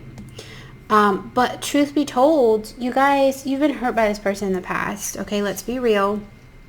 You've been hurt by this person in the past, and you have a fear of being alone. But there's such a power of standing in your own, because when you do, you attract other opportunities. I mean, if you're sitting here with somebody that you aren't feeling this connection with, you're tying yourself up so that other people who are better for you can't come in. And why would you limit yourself? Why would you not allow yourself to enjoy life to its fullest? Like, if you have the opportunity to have something better in your life that better serves you, that is more aligned with who you are and more towards your truth and your highest good, why would you deny yourself that, right? So immediately what I'm seeing is, once you release this person that you're thinking of, you have this brand new opportunity. Now, you might be kind of cold against it. You know, you have the Singles card here, and you have the Queen of Swords here. So you might be kind of like resistant to it. You might be kind of like leery of it. But, you know, you have to follow your intuition. There's a lack of confidence here that you're carrying. And I feel like there's a fear, I get this, I'm being told a fear of rejection. Okay. Because this person has rejected you in some sort of way, and it's messed with you. Because you totally thought that they weren't, and they did. But you're being asked to like kind of, I'm getting build your own base, like build your own foundation first. So fill your cup first. I love the fact that the Four of Cups is here in the reverse, because it shows that you have to stop looking at the past and look towards the future. You have an opportunity, and I think that you know that. This cup here is this cup here in the middle that she's looking at, okay? And so you're being asked to not miss out. You need to step away from whatever this was in the past, because there's something coming in right now or soon. You will question how stable this new offer is. It probably won't feel like your typical person or what you typically go after. But you're being asked to have confidence in it and use your intuition with it, and accept change, accept that there's something different about this, which makes it different, which makes the results different from where you have been. Okay? Because this person, I kind of get a feeling that this person is this Knight of Coins over here. Here I thought this Knight of Coins was your person. But this might be this new person over here. They're just waiting for you to A, not be so guarded, but B, drop the thought process of this other person in your past. I don't know if this other person in your past is still lingering around or not, but you're being guided to step away from this, to gain some clarity that sometimes it works out, sometimes it doesn't. Now, you guys did pick the Chakra Wisdom Tarot deck, which tells me about your chakras, which I love. And you're getting a lot of solar plexus ones. You're getting a lot of intuition ones, your third eye. You're getting your third eye and your solar plexus here. Okay. Solar plexus deals with, I believe, community, social circles, groups of people, how you interact, that sort of thing. And then your third eye, obviously, is your intuition. Okay, so both of those, yeah, see, look, even at the bottom of the deck, you have the 10 of coins. Okay, so that's what I was going to do. You have the 10 of coins in the reverse. Again, I feel like you're blocking out the potential of something great. All right. 8 of Cups in the upright. With this deck, I typically say this is something coming towards you, unless it's in the reverse. Most of the decks show the person walking away. This one shows a person coming forward, so I just read it as such. So you definitely have something coming towards you if you don't push it away and self-sabotage. The third card here is Strength. Again, going back to this confidence card here as well. There's a sense of confidence in this future relationship that you're kind of holding on to, this lack of confidence, and that needs to change. And the way that that's going to change is through you going within and healing yourself and asking yourself, why do I feel this way?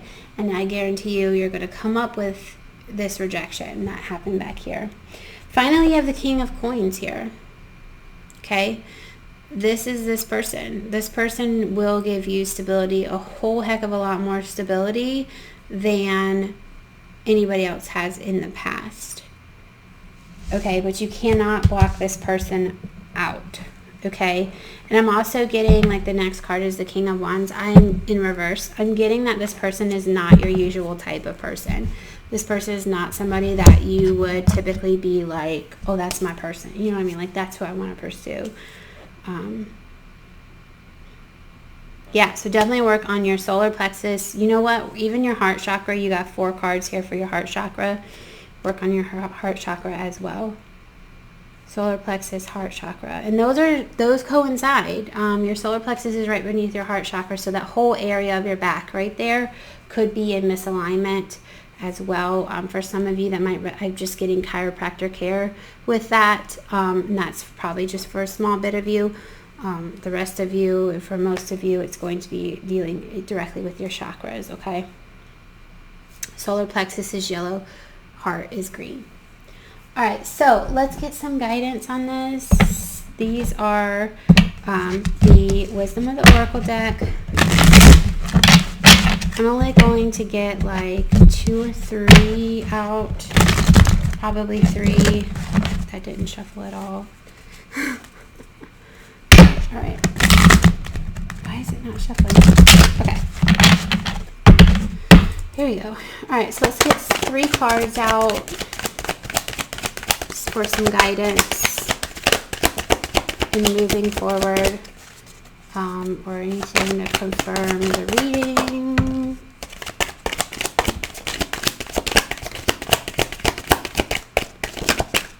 Anything else that you need to know? That should be good. Yep. 3 cards. I feel like this one. Yeah, this one needs to be in the reverse. Okay, let's start with this one. All that glitters. Now, I'm going to go back through and read these from the book, because the book has really good advice and things like that. So, all that glitters in reverse. Typically, when this comes out, I tell you, you know, the masks are off. The masks are off. Things that you thought were a certain way are no longer that way. And we've already mentioned that in this reading. The imagination card, or the imagine card, to me is like the magician card, where there's this lack of confidence, well, it being in the reverse, but there's this lack of confidence of you being able to use your creativity and manifest things into your life, because you're blocking yourself from things that can come towards you, okay? This whole energy here of things coming to fruition with whoever this other person is, you're blocking that because you're not being open to it. Lastly, here you have round and round, which means that things of your past are going to continue. Cycles are going to continue if you do not heal them. There is a potential to end these cycles by doing the work, okay? All right, let's get these from the actual books. So the first one, all that glitters, is number 16. So if you follow numerology, you know that that reduces down to a number 7.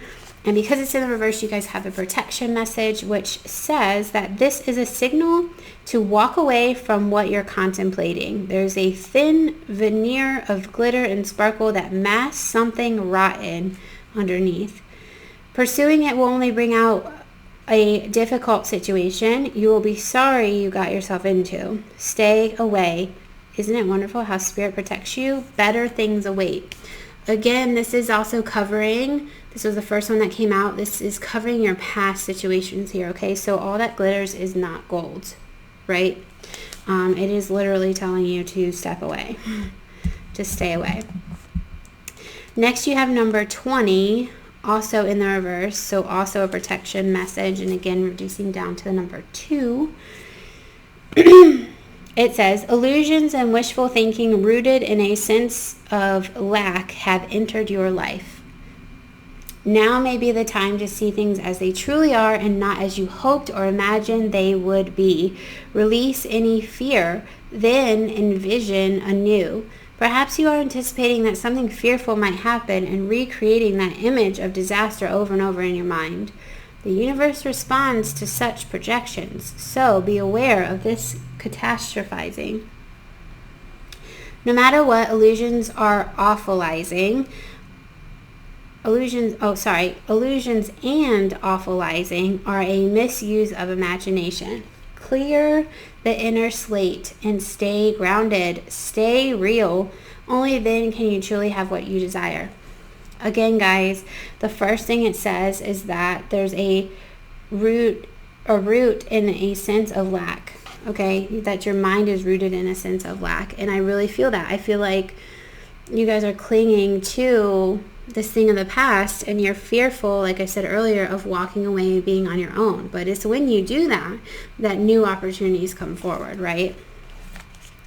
Okay, and then lastly, you have round and round, and it is in the upright, so it means that the spiral quality of events, when a lesson isn't quite integrated, cycles you are challenged to break, revisiting a pattern from a new perspective. Okay, so the relationship message for round and round is, are you wondering, how did I get here again? Does something feel familiar right now in your dynamics with others? Maybe a little too familiar. Don't be surprised that you found yourself repeating an old story with the same sort of person. Who may not look similar, but who attracted you because of your easy acquaintance with his or her qualities. Your relationship is a mix of what is good and what is potentially challenging. You have been drawn to this person through the perfection of Spirit's plan for your evolution. You may have circled back to an accustomed spot, a familiar place, but that's fine, as you get to do things again, only differently this time. For you learned something of great value since the last time around. How will you choose to behave now that you're aware? Remain curious and stay out of the blame game. Again, guys, like I mentioned, you've learned something from this person in the past, but now you have to release it because you need to end this cycle, right? You need to move ahead, right? Move forward with this. Okay, guys, that's all that I have for you guys. So I hope it resonated. I hope you guys got some meaning out of that, got some clarity on what to do and moving forward. I feel like that one was very straightforward. It wasn't as hyped up as I thought it was going to be. It seems like all the reads today kind of have this weaving sort of thing, or this inner clearing up to do within themselves. So again, I hope this resonated with you guys. Don't forget to subscribe, like the video if it resonated. If it didn't, come back in a couple of weeks and see if it does. This is a timeless read, so whenever you hear this is probably when you are meant to hear it. Okay, guys, and I will see you next time. Hey, Pile 4. How are you guys? Before we get started, if you guys are new to the channel, please subscribe. If you're not new, then welcome back. And the reason I ask you guys to subscribe is because I want to start doing some giveaways. So like if you've heard some of my other videos previously, then you know about this giveaway. Once we reach 100 subscribers, I plan to do some giveaways that deal with healing. So there will be like tarot cards and crystals and things, but I have a business outside of this called The Healing Lifestyle, and you can find it on all of the platforms except for Twitter. And it's about healing your body from a genetic standpoint. Genetics is like my passion outside of doing this. So what my giveaway is going to entail are things to help actually heal your body, maybe even some books and things like that. So not just tarots and crystals and things. So I'm really looking forward to do that. I have some really cool ideas. I just need to get to 100 subscribers first, so please subscribe if you have not, and share out the videos if you think your friends and family would like it or it would resonate with them. Share them out, share the channel out. Any little bit helps, and I'm really thankful for everybody who comes and watches these readings. I really hope it resonates. Again, before we get started, this is a general read, so not everything's going to resonate with everybody. So just take what does and leave the rest. Do not make it fit. This is also going to be a timeless reading, so I am uploading this towards the end of June, just after that last full supermoon that we had, the strawberry moon. So the moon phases resonated with piles 1 and 2. We'll see if it resonates with you guys, but just because I uploaded it during that time frame doesn't mean that the messages are specific to that. Okay. All right, guys. So let's see what these cards are. Okay, Cool. That was kind of like a sneak peek. Alright guys, pile 4. What I'm going to start with is a little background information, and then, oh, they're telling me to split it. It's so weird. I never split the deck like this when I do these kinds of readings. In the past year pile and the past 2 piles, they've had me split it like that, or similar to that. Anyways, I'm going to start with the past, just to get a little background on the situation, and then we'll go ahead and ask for guidance as far as like how to move forward. Okay, guys? All right.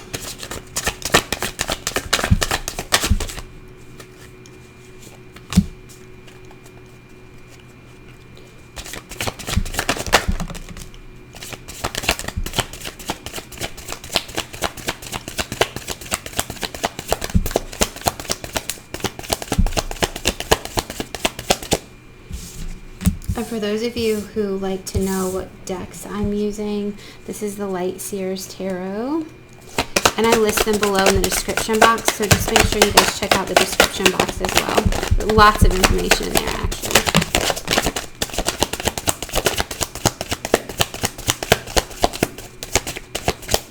Okay, just make sure nothing else flipped over in the deck.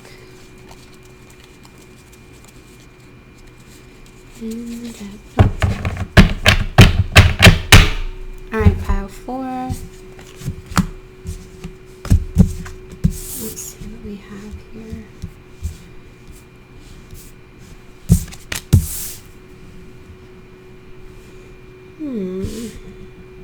I remember this part is for what's happening in the past, or even like currently up until this point, I guess I should say.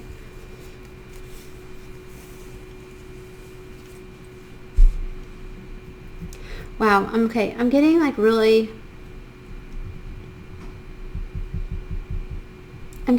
good vibes with this. So it seems like I'm getting the feeling like you guys have been on this journey for a long time now. You've really like learned a lot so far. You know that there's still more learning to do. I feel like you guys have found a certain passion. It could be with a person, or it could be like with a hobby or your career or something, but I definitely feel like you're fighting for something. But there's also like this kind of self-doubt or lack of confidence around that, around reaching that. You know you haven't come fully into your power yet, but you know that like I just said, like there's still more work to do in that regard, and you're totally okay with that. I think you've come to a point right now where you have to make some sort of decision, and we'll probably figure out what that decision is in a minute. But I definitely feel like I just feel like you're really in love with yourself, and I really love that. I love that energy so much. You've surrendered. You don't feel like you have the need to control the situation. You recognize that there's a lot of opportunities out there for you. I'm getting like love is just around the corner, or like that's how you feel. Like love is abundant and it's everywhere, and you're open and available to it. That could be a mantra or something that you guys say to yourself, even however it resonates. But I definitely feel it's kind of like you're like heads up in the clouds sort of thing, but it's being in love with yourself, which I think is like wonderful. It's absolutely wonderful. There's just this small lack of confidence surrounding something that's coming in right now, which is where this having to make this decision is coming in at. So, all right, I'm being guided to use this deck for clarification. I just want to get clarity on like what this decision is and why the Queen of Pentacles is in reverse here, because like I said, you guys have this really awesome, look at that. You guys have this really awesome, oops, that one did not go so well. You have this really awesome energy about you guys. Alright, so you have this one too. I'm just trying to see. Okay, it feels like they're both kind of pointing. Yeah. Okay. Let's clarify the Queen of Pentacles first. Why is she in the reverse?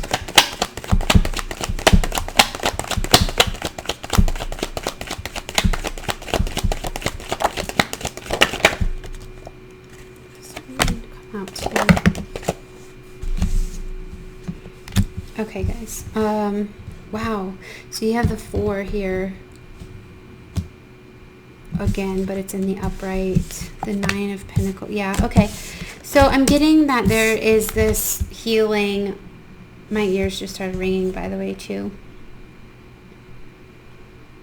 It's like silence. It's like a deaf tone sort of thing. Like, you know how maybe you're old enough to know this, but when you like used to hang up the phone, it was like this monotone, like dial tone.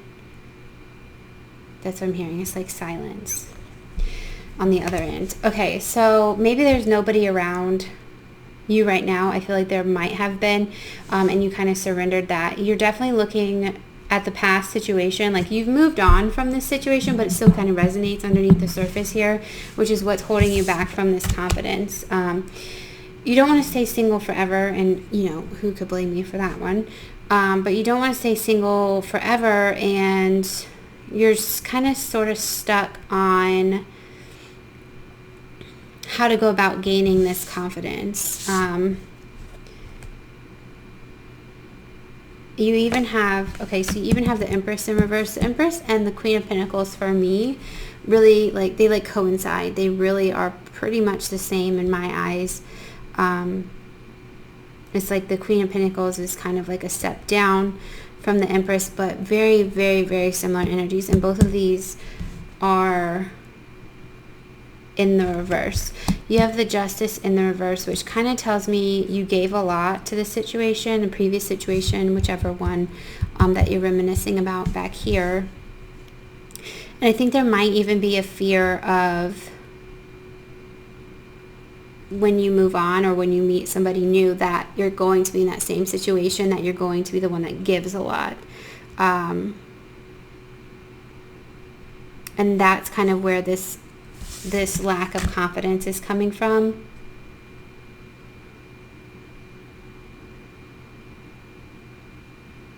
Sorry guys, I'm just trying to listen to like what they're telling me in the story.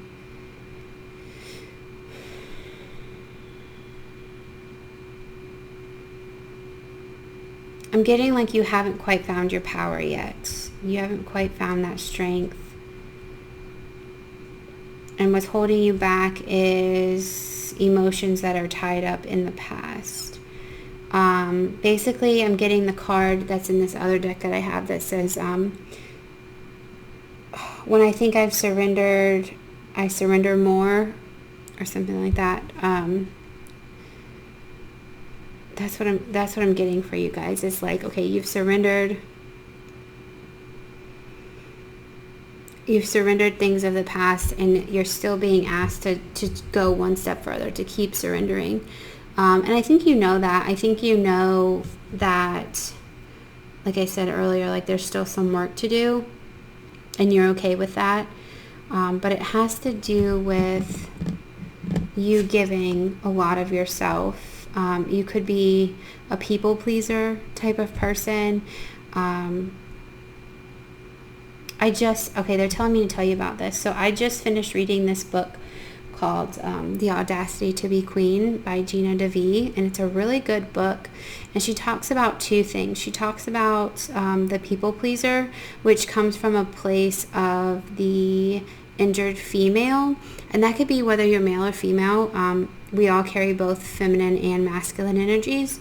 So they talk about the injured female aspect, where we are always kind of most of us are brought up in a situation where we are people pleased. Like we're told to we're told what to do and how to do it and when to do it. And if we don't do those things, like as a child, if we don't do those things, then there's some sort of consequence or punish for those. So we grow up in that sort of atmosphere. So when we get out on our own, we feel like we need to do that. We think we need to give and give and give and give and give and make sure that everybody's happy. It's rare that we take time for ourselves and do self-healing. And I feel like with this situation, you've done a lot of that self-healing. You've come through, very much so. But there's still this little bit left that deals around that giving too much of yourself, which kind of, I'm also getting another book, Boundaries. So setting those boundaries for yourself in your life, as far as you giving and receiving. It's okay to receive. You actually should be receiving as a female. Well, not as a female, but like as a feminine aspect, as a feminine energy. You should be receiving. The masculine energy is there to give. The feminine energy is there to receive. Again, not gender specific, just energy specific. And we both have, whether you're male or female, we all have both energies within us, and you're supposed to be like balancing between the two. So there's a time to be in your masculine energy, there's a time to be in your feminine. In this regard, we're talking about your feminine energy and about that people-pleasing sort of mode, which is holding you back slightly from your fullest potential. It's like just out of reach. Okay, and that's kind of where you are coming from. With that being said, I am curious about what this decision is. At the bottom of the deck here, they're telling me to tell you about the Magician in reverse, which, oh, I can't believe I said that like that. It annoys me that I said that like that. Anyways, they're telling me about the Magician in the reverse, which means like you are trying really hard to manifest things, but they're not coming about, and they're telling me just to tell you that it's because of this. It's because of this little bit that is holding you back, and you need to surrender that. So, let me ask a better question than that. All right, let's see what your decision is.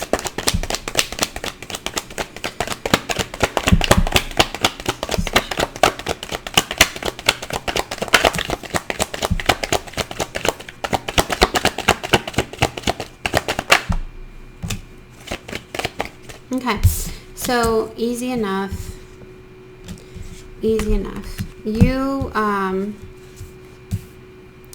You have the decision to make between following your emotion and your intuition here, or staying blocked from something that you're really passionate about. Again, I already mentioned that with this 5 of Wands up here. There is something that you are passionate about, but you're not quite confident in achieving whatever that is. You are blocking yourself, and they're asking you to turn the tables and feel with your emotions. Really fill your cup first before you go filling other people's cups. So again, that giving and receiving, give to yourself first before you start giving to other people, and you actually will receive in return just as equally as you give. Okay, so they're telling you right here, just turn your back towards this sort of energy where you're blocking yourself off, kind of self-sabotaging yourself from whatever this passion is here that you are following or pursuing. All right, once you do that, you will have many opportunities coming in for you left and right. And that could be career, it could be love. This reading is supposed to be pertaining towards love, but you could apply it to any sort of passion that you have, whether it be a hobby or career or anything like that. Okay, guys. All right, cool. So with all of this being known as far as your past and knowing up until now, you have some sort of healing to do as far as confidence and not being in that giving mode and being a people pleaser type of person. Can you guys still see those? I think you can. Okay, I'm gonna put those over there. Let's get to what you came here for, which was what do we need to do, right? How do we move forward with our,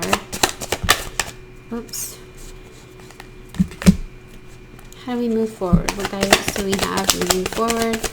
What are the next steps that we should take? You have something coming in. See, and that came out earlier.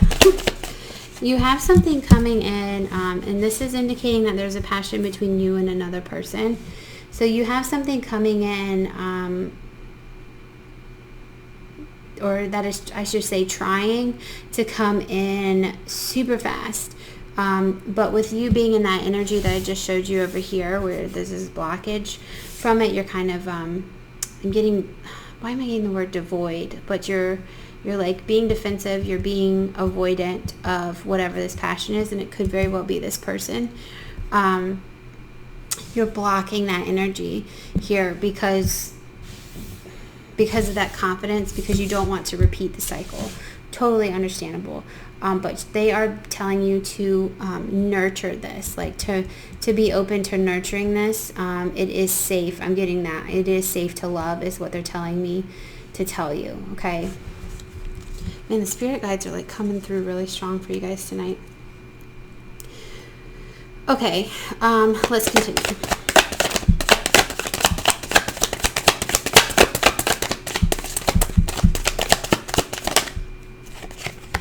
Yep. So the Two of Cups is very similar to the Lover's card. I'm really getting strongly that you don't trust this connection.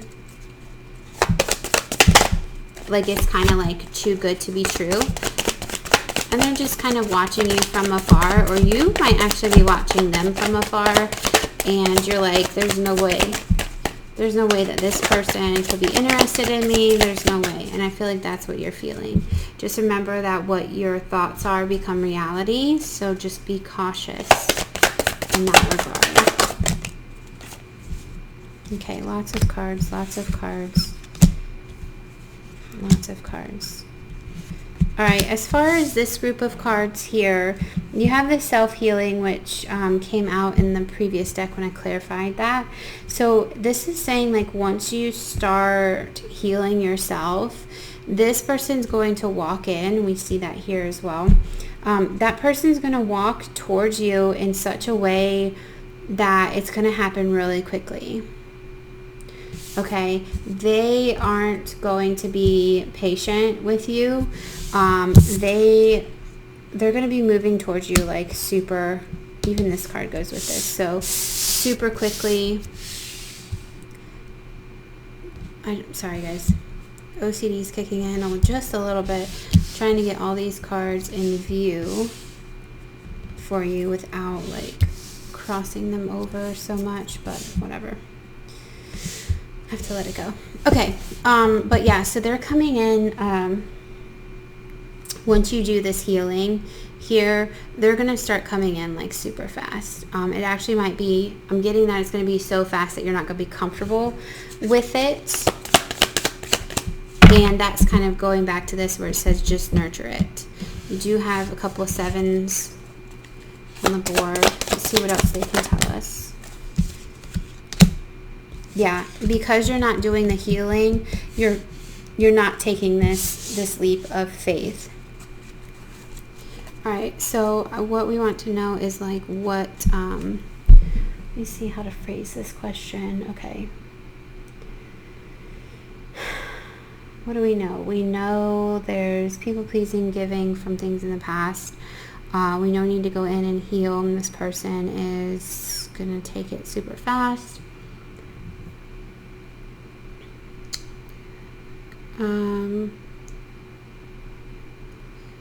What else can we do? Maybe,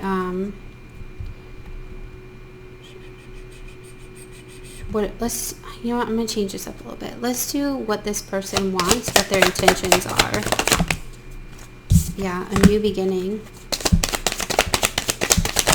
That also came up when that deck split earlier. There's another 7 on the board. Yeah, you are being confused about, actually this person is confused. This person is confused because they feel like you're everything that they had hoped for, that they wish for. They're very passionate about you, but they see that you're kind of standoffish, around them. And so they're kind of, they're confused. They're just confused. They're confused. There is, like I said, they see you as a really vibrant person, very fun and full of life. Like I said earlier, you guys are in a really good energy right now. And you're holding yourself back, and you need to not do that. Let's see if there's anything as far as past wounds that you can really focus on. I'm kind of getting to stop using this deck. Manifestation. It has to do with your emotions. Yeah, we have the 5 of Cups.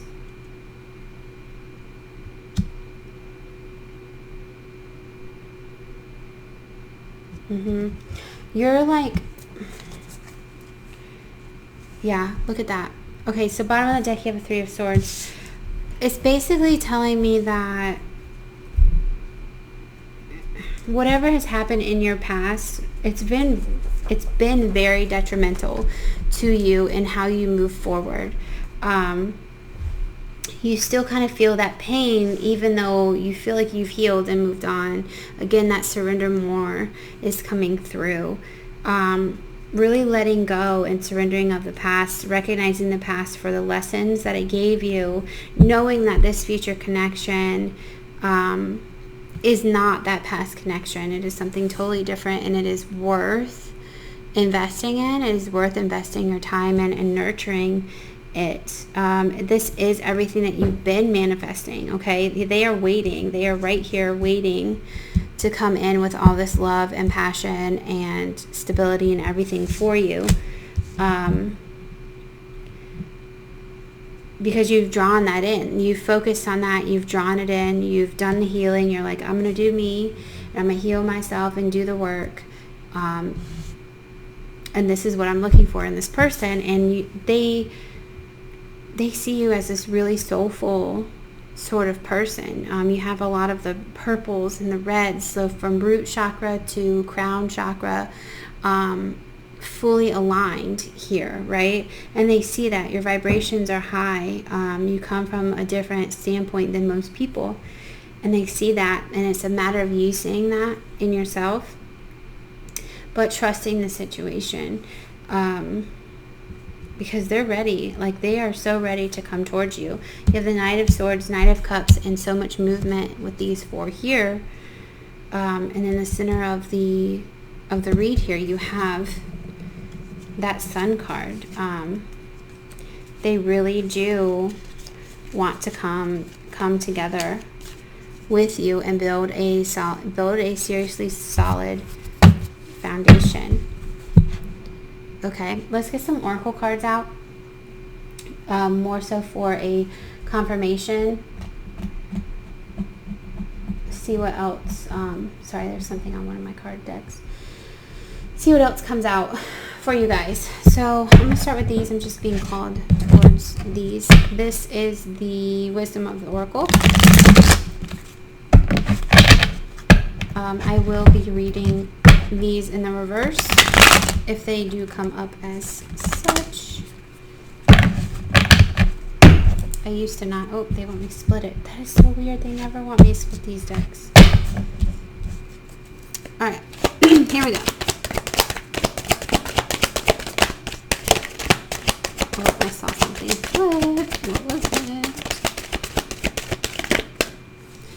Alright, guys. I saw that you got... Where'd it go? All that glitters. And you also got... By the book in reverse. I'm going to get one more. At least one more for you guys. When they come up in reverse like that, there you go. Boom. I like that. I don't think we need any more, but I'll see if they give us any more. Yep. Alright, so they did give us one more. But I really love that this one came out. What I'm getting off the bat before I go into the reading is, well, that's what I was going to say, is these in reverse are for the protection message, because Spirit is protecting you from what these energies are. So all that glitters is always, to me, like the mask is unveiling. Things that you thought were, the mask has been unveiled and you've seen the truth behind what it actually is. All that glitters is in gold, is what I always say with that one. By the book in reverse is asking you to break out of your comfort zone, basically. You'll hear it say something about revolting, right? So just taking that step out of what you're comfortable with. Again, kind of that surrender more sort of feeling. Milk and honey, I love that it is here. It is your milk and honey. Again, you have elephants. Elephants could be significant to you. Very wise, longevity, knowledge, smarts, learning, all that kind of stuff could resonate. So anyways, milk and honey is basically the end all be all. Like, it's under the rainbow. It's perfect. It's everything that you've ever hoped for and wished for. Beautiful, beautiful card. And then lastly, you have peace in reverse as a protection message. And I'm really not sure. I'm really not sure how that would be read in regards to the protection message. I am going to read by the book in a second. I feel like you're not at peace with yourself because you're not fully in alignment or being truthful with yourself with how to take the next step, right? All right, so let's go ahead into these. This is the number 11 card. Spiritually divine, could be twin flame. I do get a lot of kind of twinny things in here too, so you could be dealing with your twin flame coming in now, or it could be a really deeply connected soulmate coming in now, which is great. It is really good if it's one of those. All right, by the book, number 11, your protection message says, oops, went too far, sorry guys.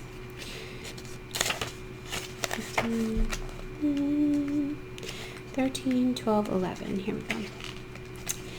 Okay, now's the time for real change in consciousness as you are incited to revolt. Challenge the structures that are limiting authentic progress. It is not enough to rebel in small ways. This is a call to revolution. Focus on what you really want to achieve, regardless of whether it feels so far outside of the box. Where is it at? This one. Remember the Five of Wands? I told you it's like just out of reach. All right, so no matter how far outside the box that it feels like, right?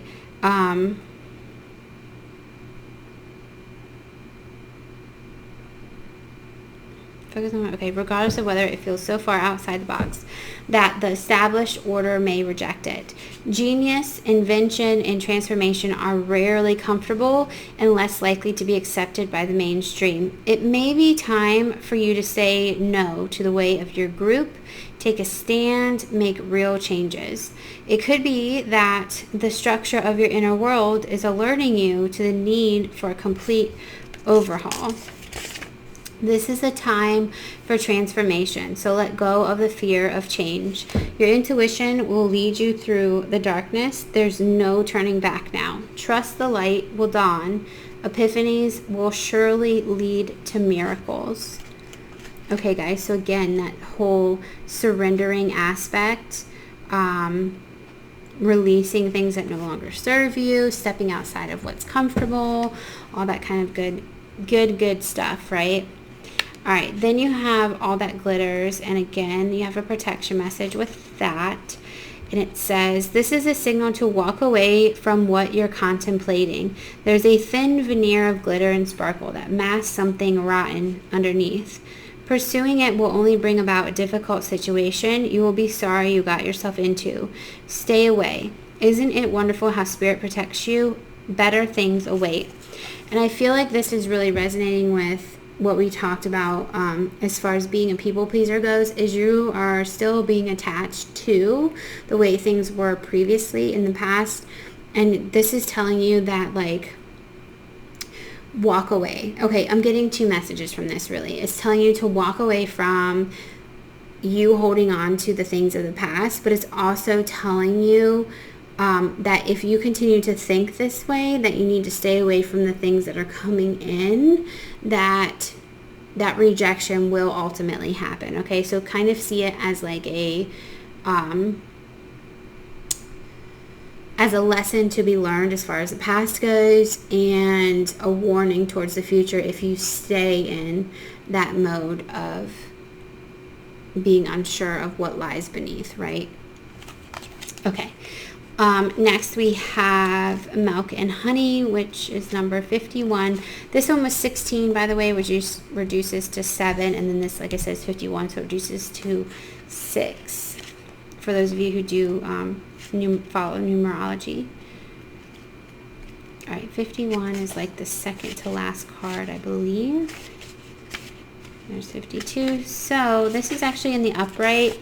So in the upright, it's about prosperity, opportunities, born from authenticity, abundance, nurturing abundance. Again, we have the nurture card here. Trusting that your needs will be met. Again, everything that's on this half of the board feels really, really good. The relationship message, as far as this goes, says sensuality, connection, and passionate romance between lovers. Sweet moments of understanding and love among friends and family are all here for you to savor now. Your heart's calling will be answered. Again, this manifestation down here. Let your thoughts and feelings be sweet with gratitude, and you will be nourished with the honey of abundance. Like I showed you earlier, that I don't know if it's still here or not. Yep, this one, right? All those opportunities are coming in. They are knocking at your door, but you need to do the healing first of this people pleasing that we have here. All right, lastly, we have Peace, which is number 23, which reduces to a number 5. This also is a protection message, and it says, now is the time for calmness and well-being in spite of temporary conditions. Even if there are dissonant notes in the music of your life, all that means is that you must go within and fine-tune the extraordinary instrument that you are. Find harmony within yourself and don't look to the outer world to provide certainty. This too shall pass, and once again, your life will be filled with beautiful music. Again, that going within and healing that we talked about, doing the work and creating that harmony within yourself, right? I'm getting that nurturing again, right? Nurturing yourself, filling your cup first. Yeah, we saw that with the Ace of Cups that I pulled earlier. Even with the Two of Cups in reverse here, it's about filling your cup, and that cup will be reciprocated once you start to do that. I do want to pull some Yogic Path ones because I feel like you guys really do need a little bit extra guidance as far as how to go within, right? How to go within and start healing these people-pleasing sort of energies that you carry. And with the Yogic Path deck here, I really love it because it goes through different deities that can help. It goes through different yoga stages and what they mean. It goes through chakras. It goes through Ayurveda. Lots of cool things in this deck. Oh wow. Alright guys, so you got Buddha in the reverse. That's always a good card to have, even if it is in the reverse. Yeah, I feel like you need that one. Alright, so you have Buddha in the reverse. You have, let's do this one. You have Samadhi in the reverse, and you have Anahata, which is your heart chakra. And that too is in the reverse. So there is a lot of green on this table, a lot of greens and blues. I don't know if you guys can really see it with the camera, but lots of greens and blues. So heart chakra definitely is present here. And that goes with those woundings of the past, right? All right, so let's get to it. These I also read from the book as well, because there is a crap ton of cards in that deck and they're really all hard to remember. So, oops, there was one that we have right now. Alright, so let's find Buddha. Surprised he's not the first one on here. Nope. Dun, dun, dun. I should have just looked in the table of contents, shouldn't I?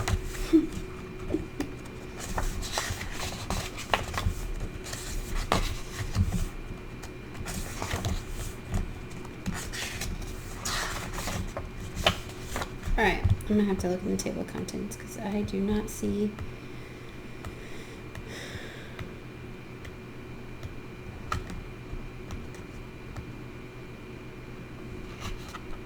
Durga, Radha, Lakshmi, Kali, Saraswati, Parvati. Where is he? I wonder if he's not part of...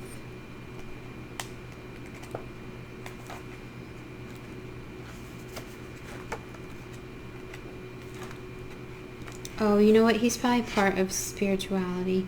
Okay, I'm looking in the table of contents, guys. Sorry. My Taurus kicked in. Being stubborn. Not doing what I know I should be doing. Okay. Buddha. He's part of spirituality. Who would have known? Alright, page 24. Page 24. Ta-da! Where's my page 24? Wait a minute.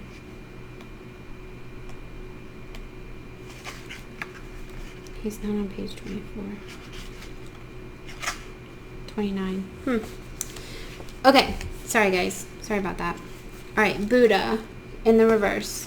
One who is aware. In the reverse, it says, we live in a glitzy world where it's easy to become caught up in things. Possessions, money, relationships, appearances. I think I said that.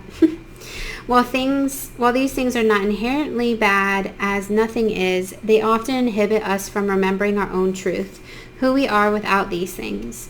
Find a tree and spend some time meditating beneath its earthly wisdom. Let her branches speak to you the truth that your mind is overlooking. Envision what your life would be without these things. Let go of those that are holding you back. All is temporary except your soul. Really good. Coming back. And that's what I was saying, guys. Like, I pulled these cards because I really feel like you need specific advice to moving forward with your healing, because I feel like you've done a lot of it and you're kind of questioning, where do I go from here? Okay. All right. Next you have Samadhi, which is part of the 8 stages of yoga. This one is about advanced state of meditation and absorption in the self. Being in the reverse, it says you are not your body. You are not your mind. You are the one who experiences each. You pulled this card to remind you of the cosmic universe that lives within you. Have you forgotten you are a seed from the stars? The more you become in touch with the vastness within you, the less you'll worry about societal expectations. Connect to the infiniteness within you through a practice of stillness. It is there that you will realize you are the cosmos in human form. Now, guys, I do want to mention for some of you, this is like the second or third time that it's talked about societal expectations. I think By the Book mentioned it for the first time, and now this is mentioning it, and I don't remember. Okay, I think Buddha might have mentioned it, but I'm not sure. Anyways, at least twice it's mentioned societal like restrictions, right? Societal expectations and letting go of those. So that could be kind of where your that aspect of the injured female that I talked about, and the people pleasing, that could be where that comes from too, is societal expectations on who you're supposed to be, and you're being asked to kind of let go of that and kind of seek your own path. right? Okay, lastly, you have Anahata, which is your heart chakra. This is also in the reverse. So it says a heartbreak is holding you back from your truth. And we've been through that, right? Through this whole thing. And the time has come to forgive. Your heart carries an intelligence, and when you close your heart, you're not able to operate as your full self. To follow your path, it is essential to heal the old wounds of the heart. Repeat the mantra. Please forgive me. I forgive you. I thank you. I love you. Repeat these words using the names of every person who needs love, forgiveness, and gratitude. Each heartbreak carries a divine spiritual lesson, and you can hold on to the lesson while letting go of the pain. Honor the soul contract for what it taught you, and pave the way open for your heart to love again. Practice tantric eye gazing and meditating on the heart space, and spend time in green nature. All right, guys. So again, going back to things of the past that aren't fully healed, that are kind of still holding you back there, and moving forward and healing those, doing some meditation outside, really reconnecting with nature and finding yourself. I do kind of pick up that you are more of a nature-based sort of person, and that could really help transition you from where you're just about reaching those passionate goals or that person to flipping over to this side of the reading where you actually reach it. Lots of prosperity here. I really feel abundance here, and a lot of love here coming from this person that wants to come in. Okay, guys? So powerful. I really hope you go through this process, and I really hope that this person comes through and really treats you guys really well. And like, you are so close, like you can almost taste it, right?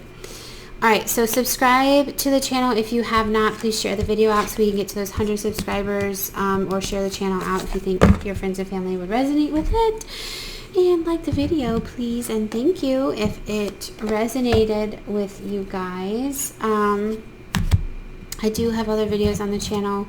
I do some zodiac-based ones if you're new to the channel, so stay tuned for those. And like I said, thank you guys for tuning in and listening to this pick your card reading about what to do next. All right, guys, have a great night or day or morning or whenever you're watching this.